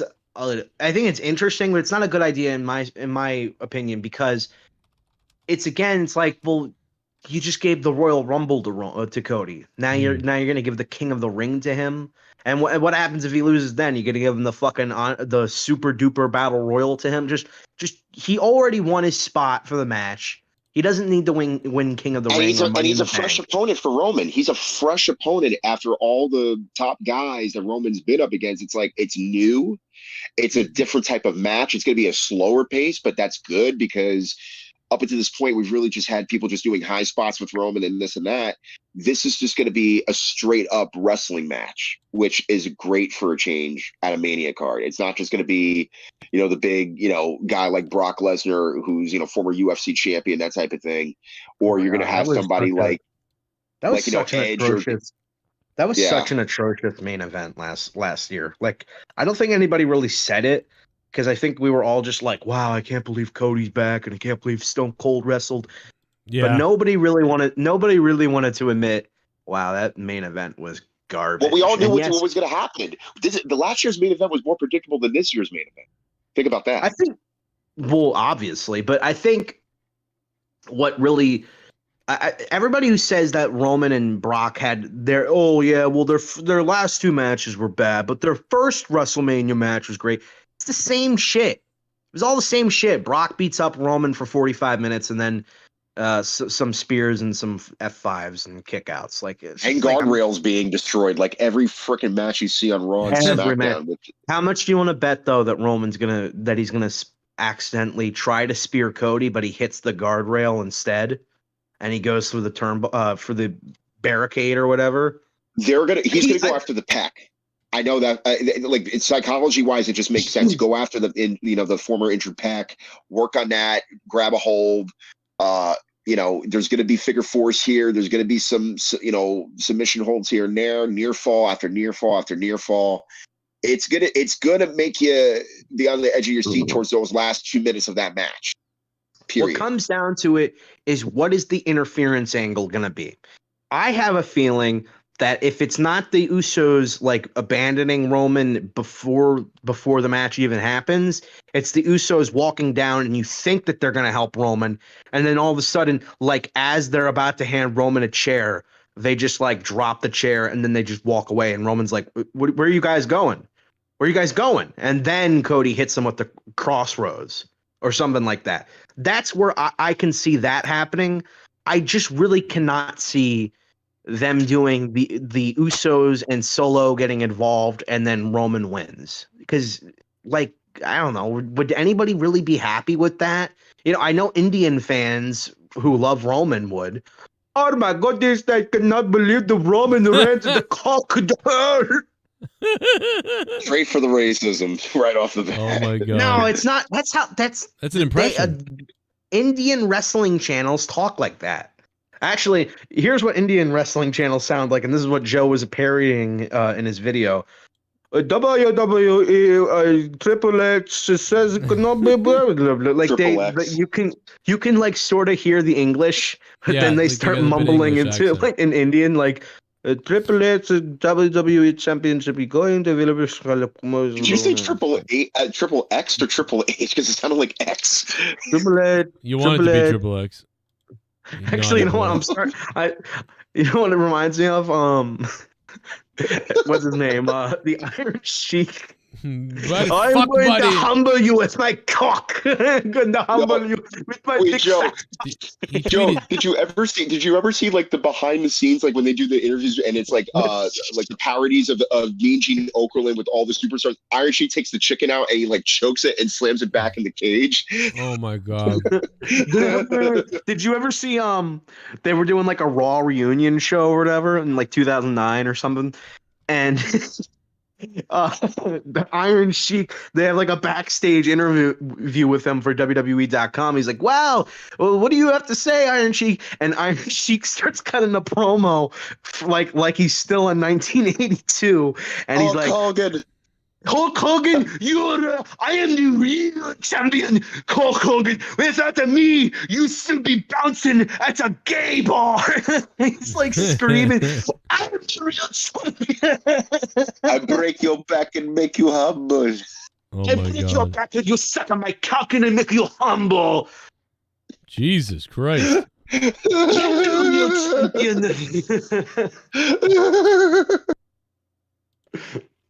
Jesus, you crying? Dude, yeah, what was that? Yes. I love Iron Sheik, dude. When he passes away, not that jabroni, not that gay bouncer.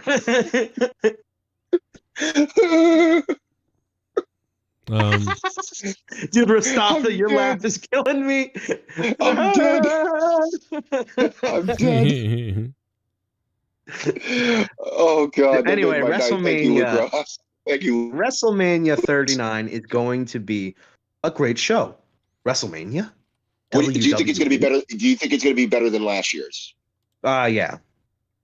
Last year's was good, I think here's the thing. I think there's been a lot of WrestleManias that have happened this decade that at the time of watching it, you'll be like, wow, that was a pretty good Mania. And then you go back and rewatch it and you're like, yeah, there was like 2 matches. Oh, God, no. Not WrestleMania 32, 33, 34, 30. Oh, my God. Horrible. 33, I remember really liking when I first watched it. And then going back upon rewatching, it's not bad. It's just there hasn't been a Mania, I feel like, in a long time where I can just go and watch every match and be like, or most of the matches and be like, that was good, that was good, that was good. It's like there's 3 or 4 matches on the card that I liked, one that I'll really go back and rewatch all the time, and the rest are just like whatever. Right. I feel like you have the potential of this Mania to have a card that delivers that I will want to go back and rewatch. And you really, it's just like it depends on how they deliver. And again, that's why I think Cody should go over, because if you have Roman win, it could leave a really bad taste in everybody's mouth for this pay-per-view. So the Bloodline loses all the belts. Bloodline loses all the belts, you think? Okay, the Bloodline should at least lose once. At least lose once. Yeah, whether it be the tag match or the main event. They cannot, if the Bloodline go completely over, I'm sorry, but that's just bullshit. That's just bullshit. And what? Oh, well, it's gonna build to something. Yeah, but that's the thing. You keep building, and it doesn't get to a point where it ends. That's the then you have one of these. Then you have one of these fucking unfinished skyscrapers in Dubai that are just like, well, it's gonna build to something. Right. So ultimately this Mania, I'm actually, you know what? Last year's Mania I was looking forward to, mainly because Austin was coming back. You had Cody allegedly coming back, and we found Joe's reaction, by the way, when he did come out with his own music and him going crazy was probably the most vivid thing I remember last year.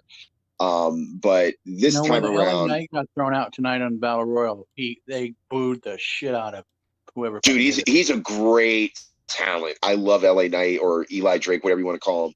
Great talent, and he unmercifully. I will say this right now: if Cody were to go over, Austin Theory is going to be a great opponent for him down the road this year in a main event. Was Theory going to? Oh God, he's going to be great. He's going to be great with Cody. I think they're saving Theory still for the mid card because I don't know, he's still a little. He's not ready for the main event. And I think that's what I'm saying. That's what I'm saying. He's not going to go over, but it's going to be good experience for him. No different from when, and again, I'm not comparing Theory to Jericho in any means, but when Jericho first came into the company, within months, he was already wrestling an upper mid card, wrestling, Triple H and Rock and people like that. So, anything is possible, even with Theory, even though that, Vince is back technically, even though he's not part of creative, but he could definitely influence saying, yo, that kid Theory. Remember when I was like with him on television? I'd like to see him in a main event. Let's see what he could do. You don't know if he's a main eventer until you throw him in a main event. Rostafa thinks Theory is equal to Jericho. I never said that, you dumbass. No. Mo. Is that what you are? Mo? Yeah, that was pretty feminine there. Well, listen, I got to wrap it up. So there you go. Is it going to sound like Emperor Palpatine? That was my go. No, you butt fucker. Tomorrow night is WrestleMania night one. The Sith will shit in my face.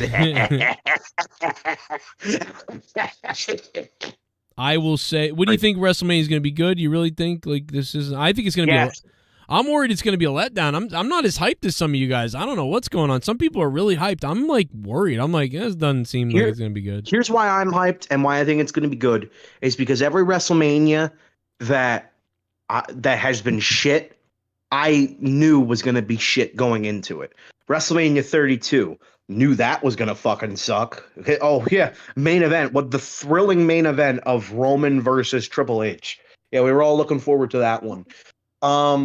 WrestleMania 34, we all knew that one was going to suck.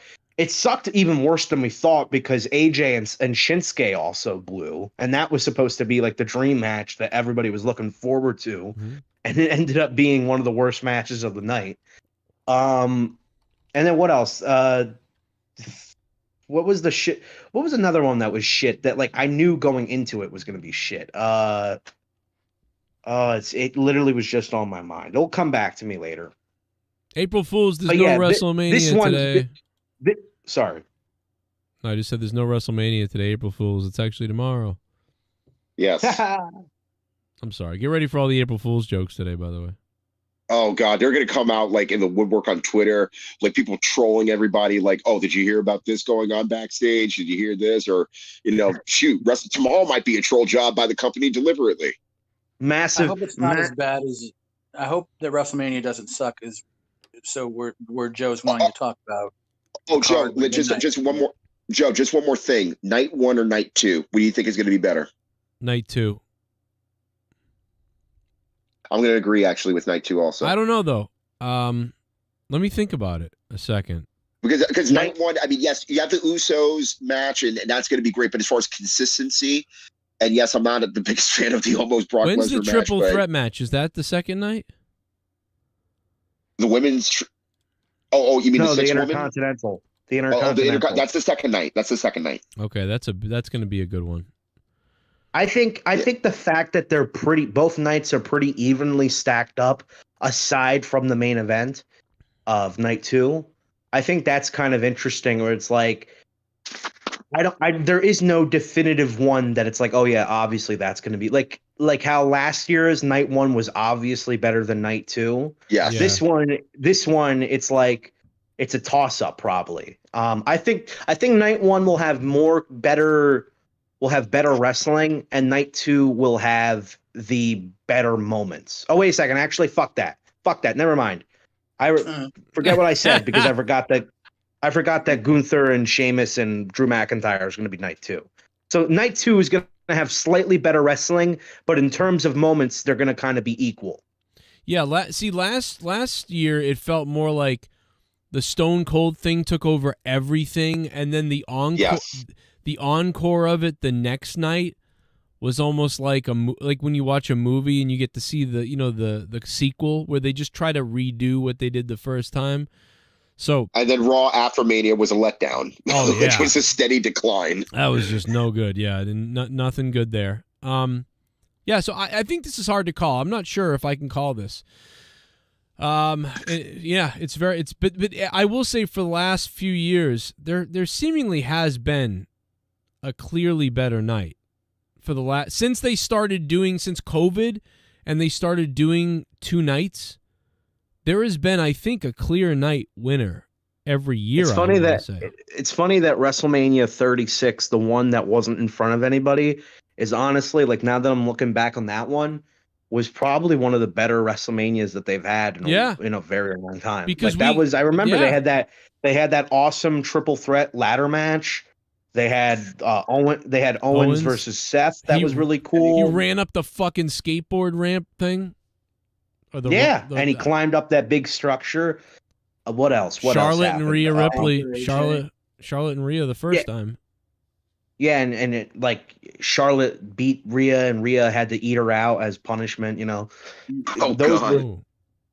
Actually, that's one of my favorite porn searches is Ultimate Surrender, I think is what it's called. Everything we just mentioned, wasn't that all night 1 and then it ended with Taker and AJ Styles? Yep. Yeah. Yeah, so like that they had the better cinematic match. And then actually I think Owens and Seth Rollins happened night 2, but I can't remember. It's been a while. Yeah, a couple years ago. Are you sure? I thought it was night 1. Maybe either way. It's a toss-up. I can't even remember. Okay. Well, I know the cinematic. Okay. Man, I thought we liked night 1 better, though, for some reason. Edge and Orton ended up being really disappointing because it went on for like 6 hours. It was just too slow. And it was nothing but like heavy grunting and like yeah. It was too much like head throwing into stuff and just pummeling stuff. They needed to have. And then they went to the Chris Benoit crime scene. Oh. I do remember that. And he hung him on the weights. But 37 was one of those mixed bag WrestleManias where it's like I'd only go back and rewatch a few matches, but it had an incredible main event with a fantastic build, which was Edge, Bryan, and Roman Reigns. And Daniel Bryan claims that he couldn't care that he main evented WrestleMania. Yeah, he's a dildo. Jesse's giving you a thumbs up. Look at that thumbs up. I have to. I don't care. I don't care about main eventing WrestleMania. It was like I was just so over it, and like, shut up. If you were so over it, then fucking you should have quit. You Just don't quit. Don't do the gimmick. Don't make your millions of dollars, and don't become a. I didn't want to become a star. They like wanted me to like be this star, and I was like, I don't want to do that. I just want to wrestle. That's why I stayed in WWE for over a decade and then became a star. But I didn't want it. Shut the fuck up. He's gonna be fucking liar. He'll be in an Antifa rally coming near you. I gotta end the show. That's what I really. I'm he serious. really does feel like that. Yeah, I'm telling you, Gotta go to kids. sleep. I gotta go to bed. I gotta get up. Oh, fucking- Joey's got to go Betty by. That's the same with me. I got to be up by 7 tomorrow. So Yeah, but you know what? I'm the worst at morning stuff. Like, I'm not good. Like, I need at least 7 hours or 6 hours of sleep, and I'm gonna get about 5, maybe 4. Hell 5. yeah, you got $500 from Sith Negan. That's why. That's exactly I'll why. probably get like 3 hours. I was gonna end this stream tonight at 11:15. That was the plan. So like that's why I was like fucking. But man, people were dropping bombs to start the show off. Speaking of bombs, Well, we Sith had a Negan, bit of thank we you. had a fun time. We did had have a fun good. time. I had a great time, and I jerked off under the table. But a big weekend coming up, man. I have a lot of work, and then when I get home immediately, it's WrestleMania time all weekend long. So this is gonna be testing the fucking Cronin brain. I can't wait to do that. Jesse, sexy. Are you watching This live? is going to be testing. This is going to be testing how much this channel can generate on WrestleMania weekend. Because remember, this isn't Joe's main channel. This is his second channel. So all you fans, you got to show up. You got to show up because this is Joe's biggest weekend. And I'm sure he's going to get people coming onto his stream either way because they'll be like, oh, WrestleMania review? Oh, cool. Where is the stream? When are you going to show the WrestleMania stream? But you know what, though? Instead of 1,000 people, we're going to end up with like 300. So that's a fucking damaging thing. But, well, you know, it is what it is. Are you going to be watching? You know what? It's you gonna fine. As watch- long as you got Allison Tuckwa having your back, it's fine. Yeah. Big bombs tonight. Are you going to be watching the show while live on YouTube? I don't know. I don't know. I really don't. I don't know what I'll do, you know, especially now that I'm on this backup. I might have done that if I was on JCS. I don't know. Maybe we'll see. But sometimes, I don't know. It's maybe we'll see. Well, Boston why don't beat you- Utah why in don't the you- Celtic Pride rematch tonight. Celtic Pride rematch.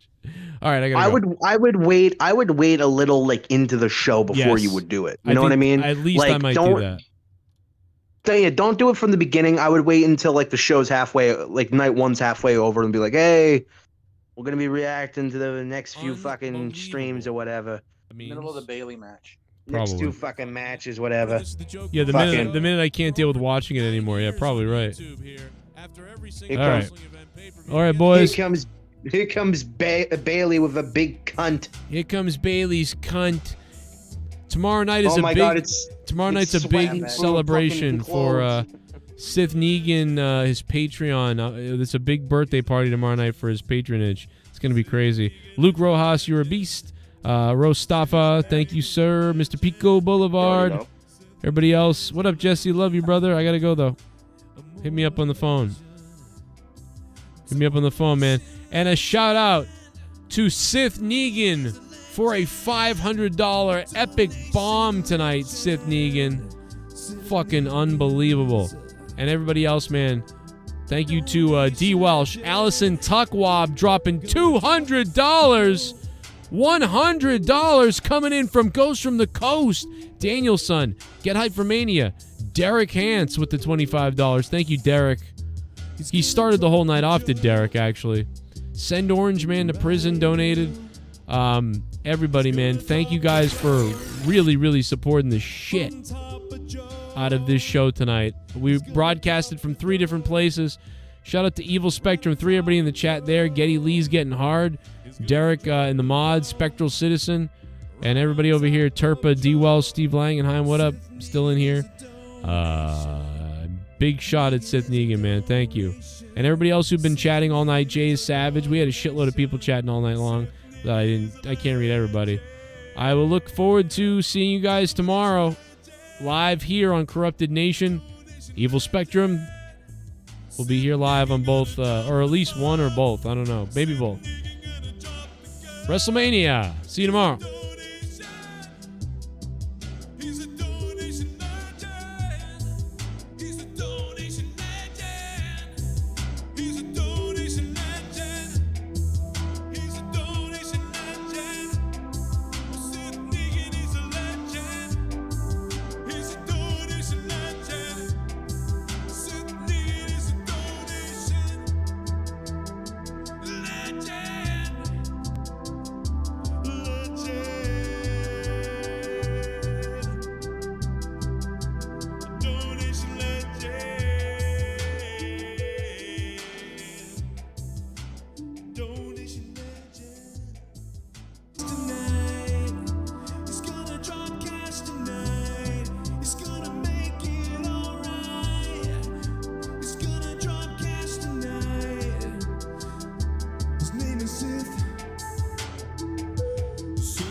When you need a friend, Seth Negan. When you call a friend, it's Seth Negan. He's gonna drop the bomb, thousands of dollar bills. He's a donation legend till the end. He's gonna sell records. He's gonna sell records. He's gonna drop the bomb. Go ahead and hate me. I find it funny that I did my job and you gave me money, and it doesn't end there. You need attention. You're mental unstable, begging me for a wrench, and I can't stand the aggression. With time you've been pressing, you're so obsessed and you're getting so stressed, man. Stop, fine, just go ahead and hate me, fucking one at a time, and I don't need your dimes. You would kill anyone for clout or a little shout out, and I seriously doubt you ever cared at all. So instead, you can go ahead and fucking hang from my balls.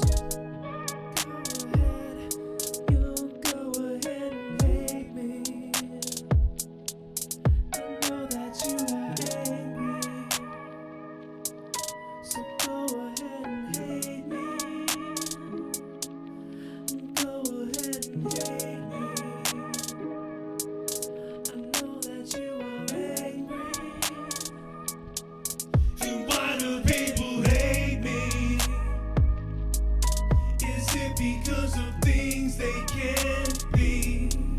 'Cause I spend time with family. Oh man, some fans are angry.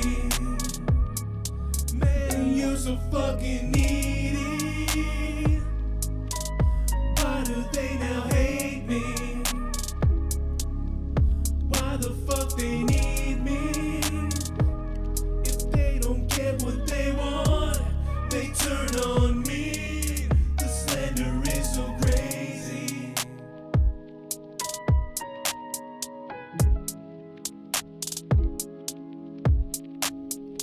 People wanted me to lose my land, but 5 days ago they donate $3 grand. Weird how I had no beef, then just left within a week.